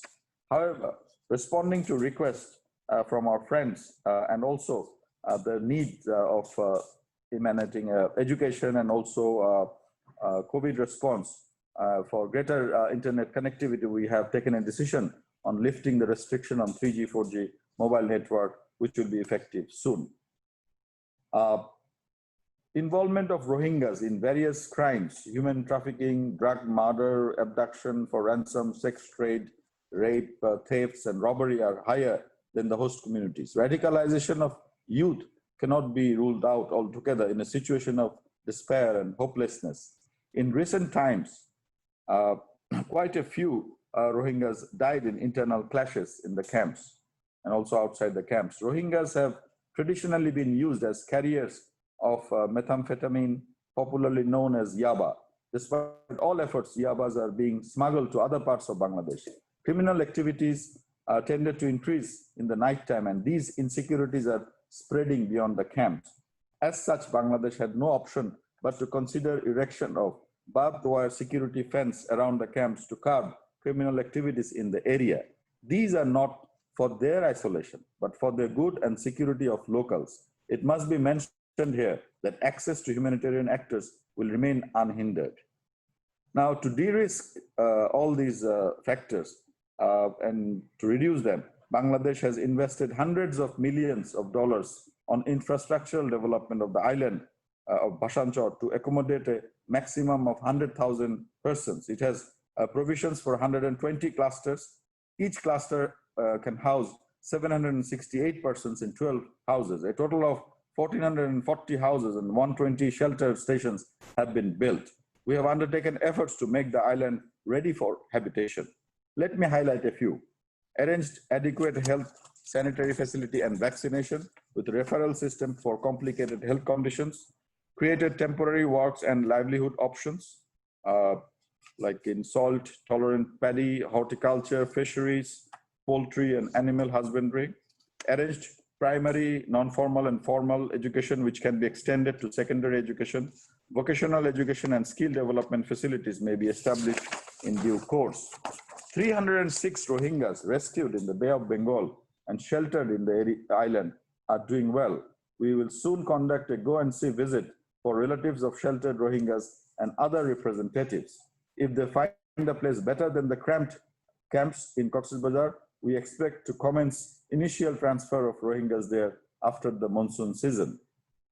UN teams are also expected to visit Bhasanchar and prepare UN systems assistance response. We may also arrange visit of human rights groups and select media groups to appreciate the facilities created. The mighty cyclone Amphan has attested to the durability of the island and quality of the structures built. Detractors should now stop their propaganda on Bhasanchar and examine how to relieve pressure from the highly congested Cox's Bazar area where locals are outnumbered at a ratio of 2:1. Third country resettlement as an alternative to Bashanchor relocation is a welcome thought.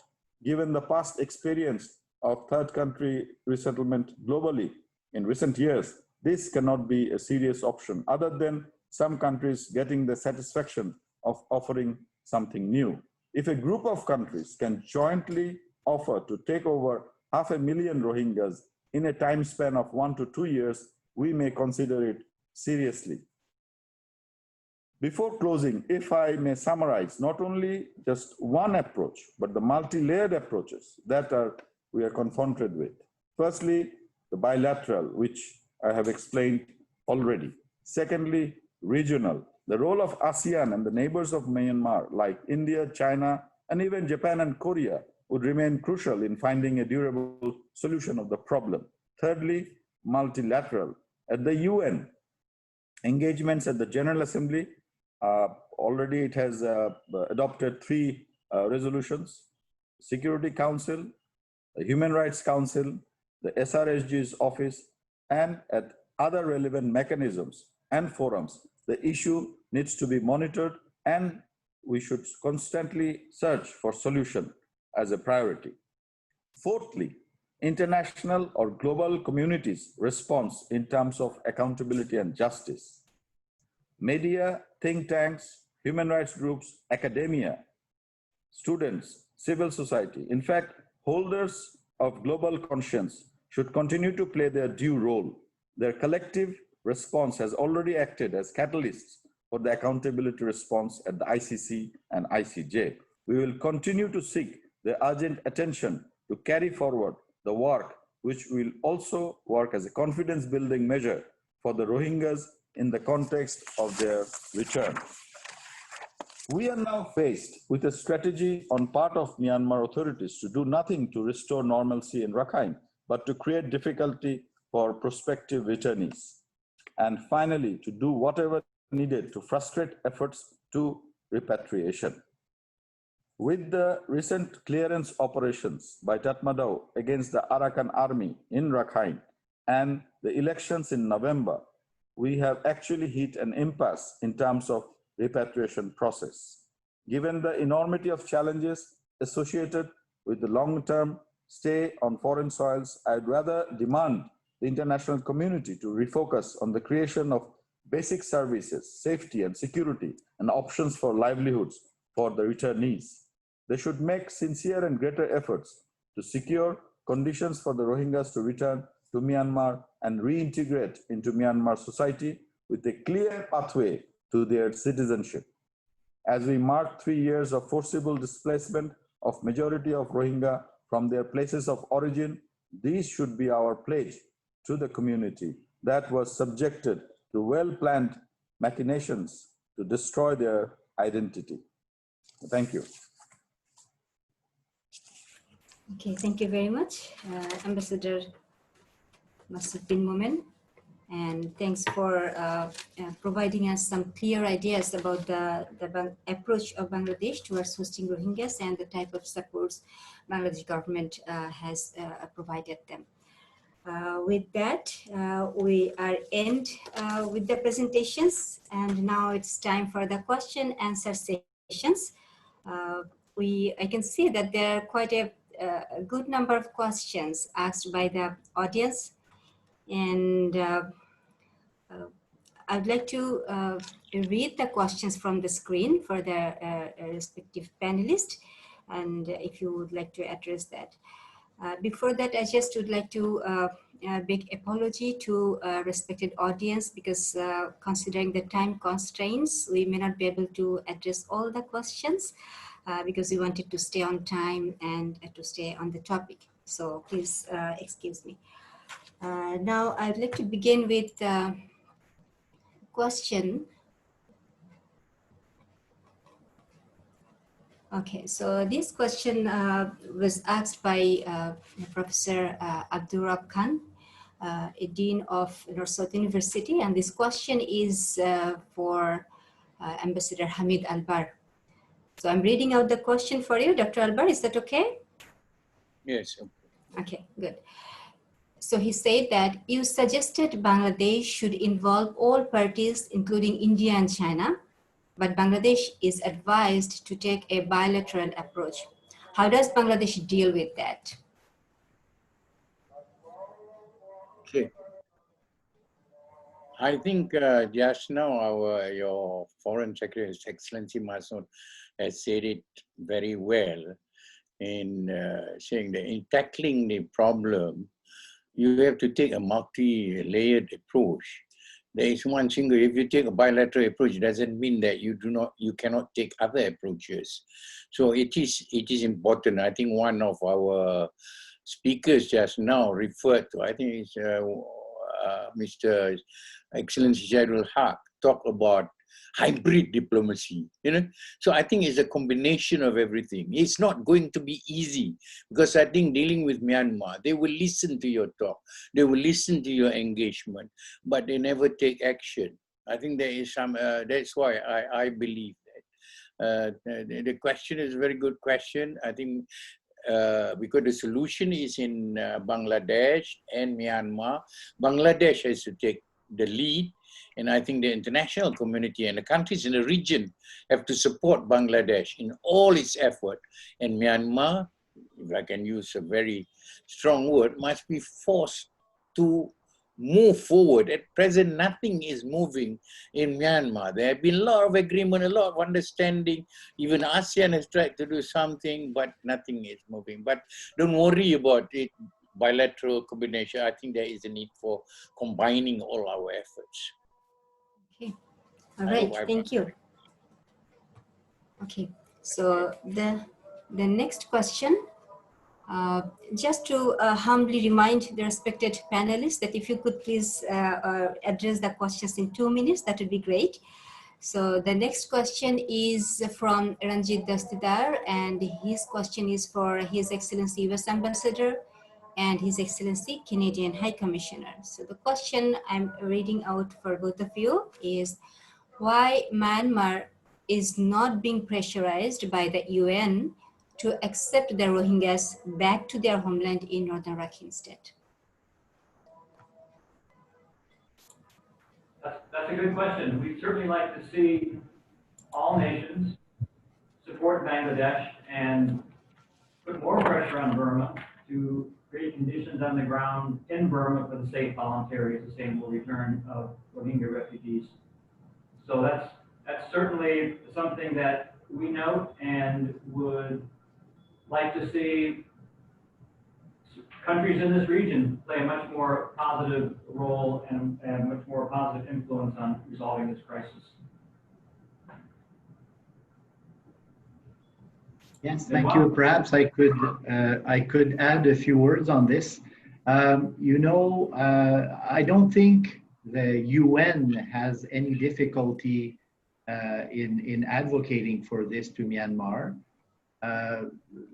But the UN represents what its membership want, the 180 or 90 plus countries who are members of the UN. And for some of these decisions, it would require UN Security Council approval. And this is where things are blocked. And that's why the countries, the coalition of the willing, let's call it, who feel strongly about this, need to find ways to coordinate their efforts in Myanmar and try to get the Myanmar government to embrace the repatriation of the Rohingya and providing justice and rights to them. Over. Just to clarify that the UN has been enormously helpful in that regard, but as Benoit quite really pointed out, there are other nations, other members of the UN that could play a much more helpful role. Okay. All right. Thank you. Now I'm moving to the next question. Next question is for Honorable Ambassador Masood bin Momen. And the question is from a registered refugee, Yunus Arman from Kutupalong camp. Okay, let me just find the question. I'm reading out the second part of the question because the first part seems a little bit description. So it says that, sir, you know well that Bangladesh have 36,000 registered Rohingya refugees who are living in refugee camps since 1992 and still now under cooperation of Bangladesh government and UNHCR. What's your concern for these registered refugees who are suffering difficult conditions since 3 decades in Bangladesh without a durable solution? Example, I was born in refugee camp in Kutupalong and my age is now 25 years old. I cannot see my future here. Ambassador Momin, please. Thank you, and I fully sympathize with your situation. It is very unfortunate that not only the 36,000 who have been languishing in our camps for so many years, and now we have a second generation or even third generation of people like you in those camps. And we have also information that people who have been repatriated previously, many of them also had to return to Bangladesh under the new sort of repression that was carried out by Myanmar forces in recent times. Therefore, this number that we mentioned, 1.1 million, which basically include the camp population that you mentioned or which you represent, then there were a lot of in-between repeat sort of refugees or people who crossed over borders, who have earlier gone back to Myanmar. And then the latest exodus, which happened just 3 years ago, the more than 700,000 or nearly 800,000. So we are not distinguishing too much in these various categories. We would like to see that all of them return to Rakhine. Although you were born in Bangladesh, but I'm sure your parents and your ancestors, they have vivid memories of your, ancestral homes. So it is our responsibility and the responsibility of the international community to make sure that you return to your ancestral land in safety, dignity, and of course, voluntarily. And we are presently working with Myanmar, and hopefully with the help of the international community and neighbors of Myanmar, we would be able to succeed, but it may take some more time, unfortunately.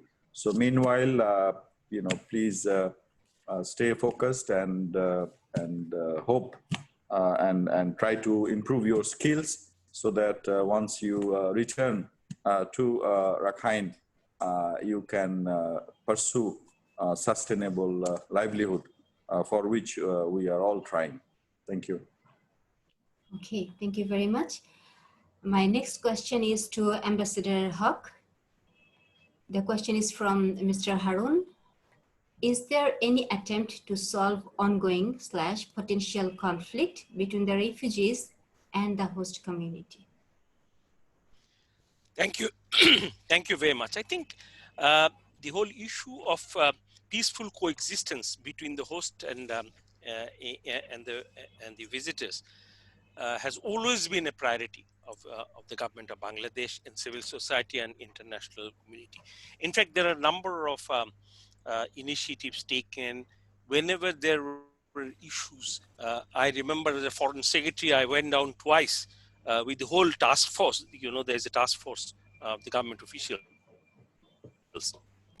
Went down and talked to the local Rohingya community, to the administration, and also to the NGOs to resolve some of the hiccups here and there. But as time passes, this will sort of grow in terms of its scope and this is not something unique to Rohingya community here. Wherever there's a Rohingya refugee community, there's always a tension and a conflict. It is the responsibility of the host government, the host community, and the international community to make sure it doesn't go out of control, because that can again bring in instability. And often we have seen and learned. I was privy to some of the reports where Myanmar authorities have paid people, instigated people, provided with things, quote unquote, to create these kinds of instability, to strengthen their hypothesis that the people who crossed over, they are all actually unruly terrorists. So that's the other dimension of the whole debate. So our objective should continue to remain towards creating a stable and a peaceful coexistence between the two communities. In fact, the North-South University has recently made proposals to create a platform between these three communities and find out a more structured sort of a conflict resolution mechanisms. I hope one of these, we need a little bit of resources in addition to our own resources.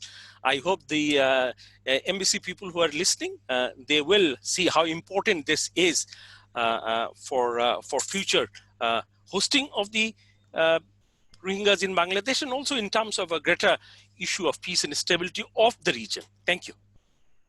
Okay, thank you very much. Another question for His Excellency Benoit Fontaine, Canadian High Commissioner to Bangladesh and former Foreign Minister of Malaysia, Dr. Alvar. So this question is from Rahima Akhtar, a refugee youth.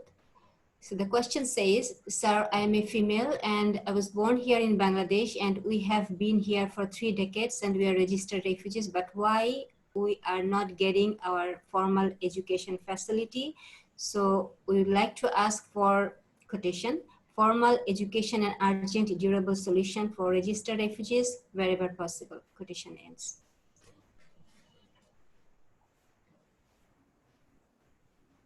Thank you very much for the question. If I may go first, first of all, I think it's unfortunate that persons in the situation of that was just described feel like they are stuck here and cannot pursue normal education. And this is something that I think several countries, not just Canada, would like to find a formula that allows not only the refugees to obtain education, but go on to advanced studies. The Rohingya community needs leaders with high education skills, perhaps even international studies.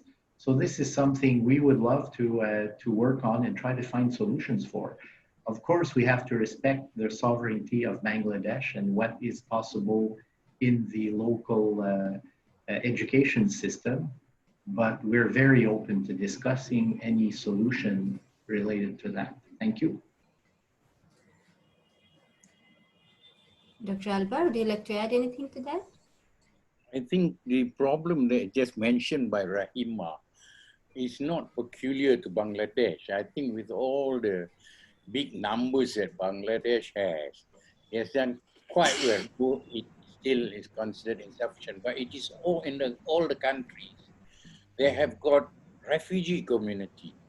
So there has to be a coordinated effort between various countries that have refugees, and how to have a refugee education policy, and how is it going to be funded.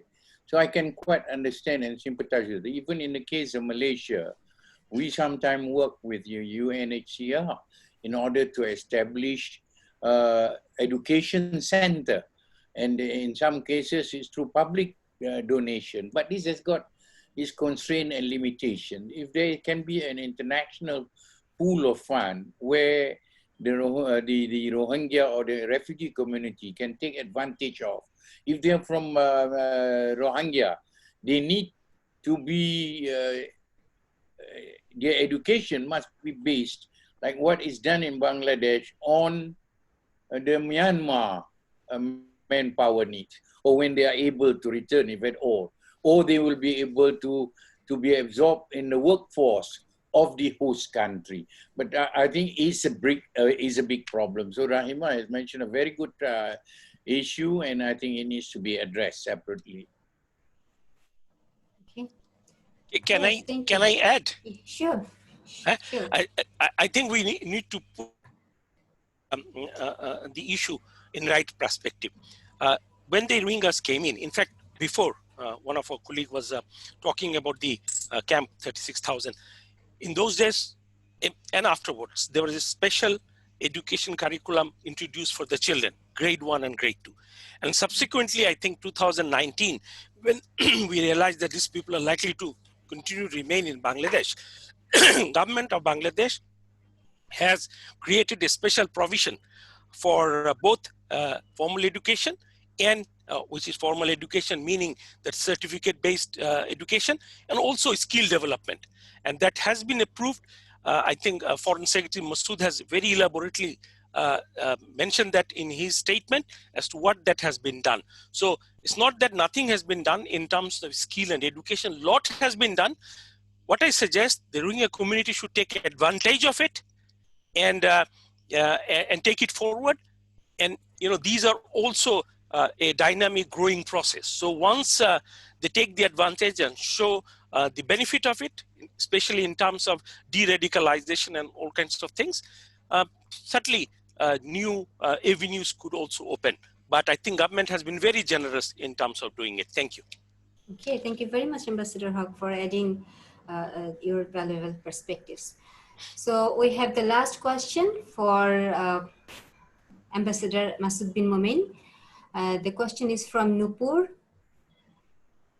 It says that Rohingya people are not returning to Myanmar tomorrow or day after tomorrow. Also, around 50% are young people living in all camps. They are sitting idly.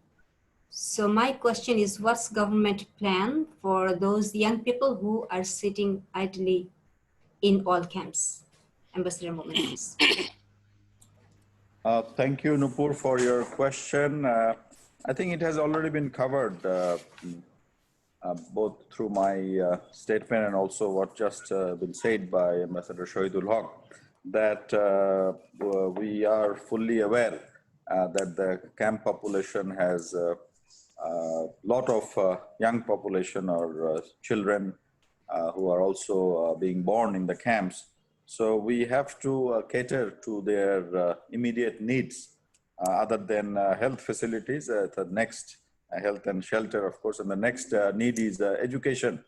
And we have been working with UNICEF and other concerned NGOs and agencies and also our ministries, that how to develop a suitable curricula.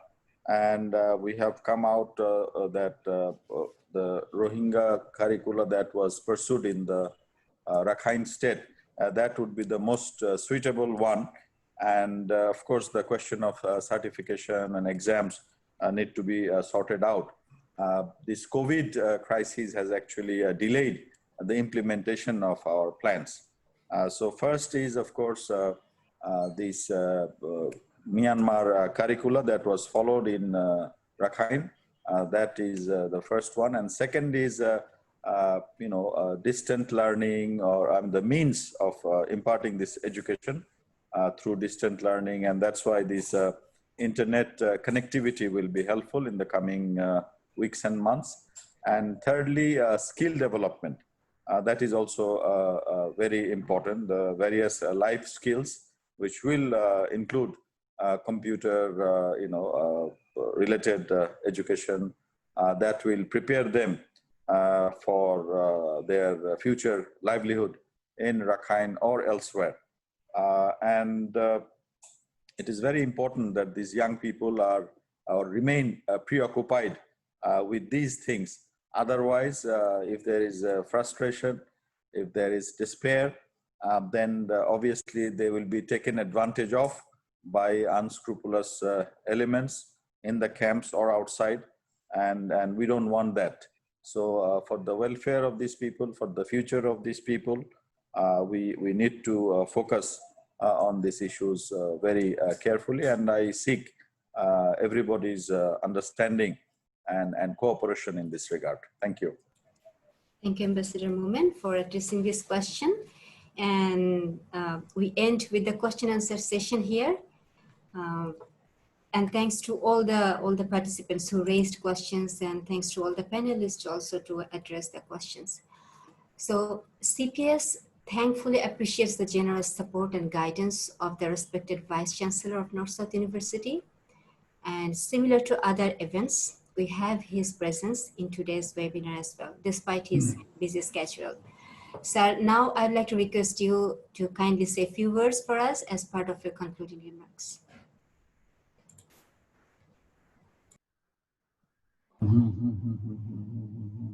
Where am I?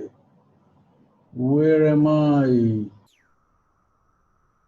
Sir, you need to switch on your camera also.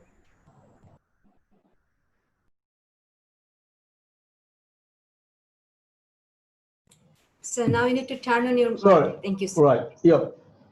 Sorry, I didn't know. Unbeknown to me, everything was shut down for me. But I was hearing all right. Anyway, good afternoon, everyone. Let me first of all thank the speakers. Dr. Syed Hamid Albar, he is not exactly new to us. We always love to hear from him. Gives so much of insight into things. Ambassador Earl R. Miller, who is a good friend of North-South University. Ambassador Benoit Prefontaine, our Foreign Secretary, Honorable Foreign Secretary Masud bin Momen, who is so busy, I know, but still taking the time to be with us. Our ex-Foreign Secretary, Professor Shahidul Haq, who is now one of my colleagues. Let me thank you from the core of my heart for the wonderful contributions you have made here and the way you have given us insight into the Rohingya crisis, its national, local, and international dimensions. Let me also thank the High Commission of Canada for generously supporting us in holding this particular function. And when I'm on the matter of thanking, let me also thank Professor Sheikh Tawfiq for organizing this whole thing. I think it's the third in the series. And I must say, Ishta Sultana has done an excellent job in comparing this program. Should I say anything about the issues? No. Professor Albar gave us a very important point, which is that the ASEAN, which could potentially be such a strong player, is to some extent bound by its own internal rules that you cannot criticize another member state. It's more like a thing which you have some serious discussion about policies, but by and large, you stick together as a group so that no one else can enter in that clump somehow. Anyway, he also mentioned this multi-layered approach that's needed: bilateral, regional, bring OIC, United Nations, which is fantastic. Ambassador Earl Miller, you have been a good friend of Bangladesh in relation to this issue, and you've been, your country has been taking a very strong stand on this. We are all grateful to you for that. And today also, you mentioned very briefly the crux of the problem and what are the ways you could go about it. And another thing that came out very clearly is that in the United Nations, when you go to the Security Council, there seems to be a real problem there. We all know about that. His Excellency Benoit Prefontaine, he is very knowledgeable on this whole thing and must have given lots of thought. I particularly like the considerable amount of emotion that he has shown this issue. his emphasis on mitigating the risk of radicalization, his emphasis on the need for educating the refugees, uh, and for Bangladesh to hold the moral high ground, I thought was excellent points for us. Um, Ambassador Shahidul Haq is always very incisive and goes into the crux of the matters. He doesn't have any fluffy things about his presentation that I have observed so far. The fact that he's saying, look, we have tried everything in the Burmese government, right? He gives us a rare insight into the Burmese psychological makeup, their psychosis, that we must know if we were to deal with them, whether nationally or internationally. So, and our Honorable Foreign Secretary gave us a good rundown of what we have done, what we have been doing, and the way ahead. North-South University is a university that wants to distinguish itself through engagement. We want to be engaged with the government, with the professions, with industry, with the local community, with the international community. We want to be the place where people can express their ideas, really tout their ideas, propagate with freedom whatever they want to, as long as it makes sense to people, and some people subscribe to those. North-South University takes pride in emphasizing applied research, research that has an end user impact, research that gets sort of the research that provides input into policymaking or informs policymaking. So the discussion that we had today, there are so many very important, interesting points that came out, instructive things that have come out, that we believe that these will inform government policymaking, and these will also, through the press, shape people's mind nationally, internationally. So I thank you all for giving your time, giving the thoughts, and enlightening us. Thank you so much, and hope to see you again at North-South on some other important issues. Thank you. Thank you, sir. And with that, we are almost at the end of the webinar today. Before I hand over to Dr. Joshimuddin, coordinator of CPS, for his vote of thanks and to end the program, I'd like to say goodbye to all of you with a quote from a South African human rights activist, Desmond Tutu, who said that if you are neutral in situations of injustice, you have chosen the side of the oppressor. Bangladesh stood beside the Rohingya instead of being neutral. Today's webinar was the little step taken by CPS that indicates that we do not remain neutral during the injustice of forced displacement, refugees, and statelessness experienced by the Rohingya. And from our own positions, we would like to continue on this journey with all of you. Thank you very much, everyone. I wish you a wonderful rest of the day. Over to Dr. Joshim. Thank you.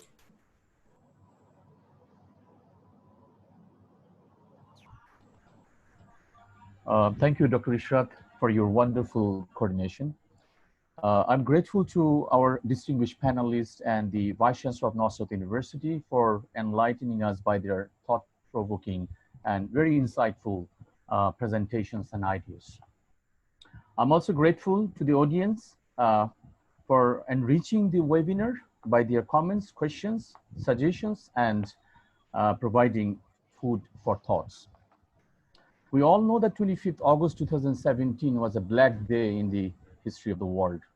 It was so painful to observe such inhumanity, cruelty, genocide against a small ethnic minority, despite having the Universal Declaration of Human Rights 1948 and the responsibility to protect R2P, two very important international diplomatic tools.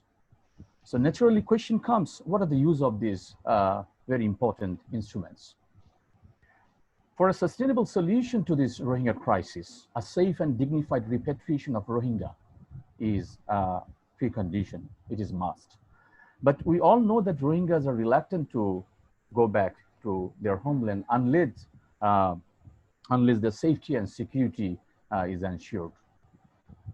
So are the voice of Rohingya and their legitimate concerns reflected in the bilateral agreement signed in 2017?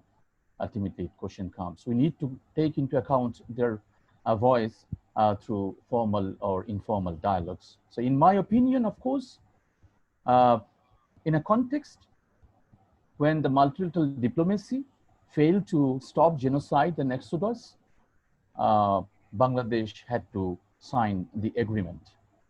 But it is the demand of the time to negotiate further.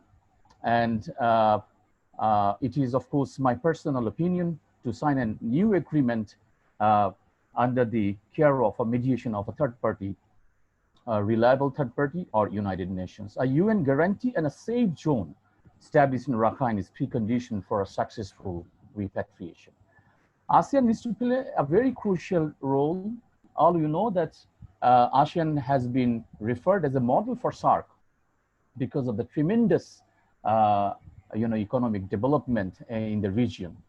And we all know that non-interference policy of ASEAN has been a blessing for the economic development of the region, but this non-interference policy is also become a constraint to address the genocide and human rights violations. So I think the ASEAN leaders also need to revisit their charter, need to address this issue.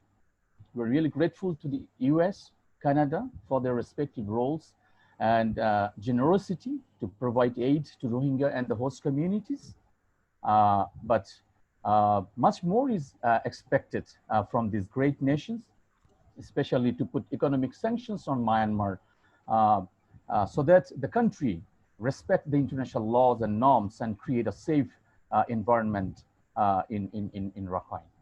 Finally, I would like to say, as Ambassador Shahidul Haq rightly said, that a hybrid diplomacy of bilateral and multilateral pathways approaches is necessary for a sustainable solution. Bangladesh has done a lot. Bangladesh is doing her best, but of course we have limited resources. So we need strong commitments from the international community. Let me share very briefly one of my experience in doing my research on Rohingya repatriation. I met an old Rohingya in 2013. We spent almost 30 years in the makeshift camps in Teknaf, who cried and said, I quote, "I want to go back to my motherland and die there." He then again said, quote, "It is our dream that our children will go back to their homeland and live there with dignity." So we should all try to develop humanity and support this ill-fated ethnic minority. On behalf of the Center of Peace Studies, I would like to thank everyone for joining today's webinar. We will publish policy briefs based on the different themes and perspectives presented here. And for your kind information, we are going to organize another webinar on the UN in times of people's needs, reinvigorating human security on 17 September 2020. Many distinguished scholar panelists from home and abroad will join. So you all are invited. You will send invitation to all of you. Thank you very much, everyone, for your contribution. Thank you.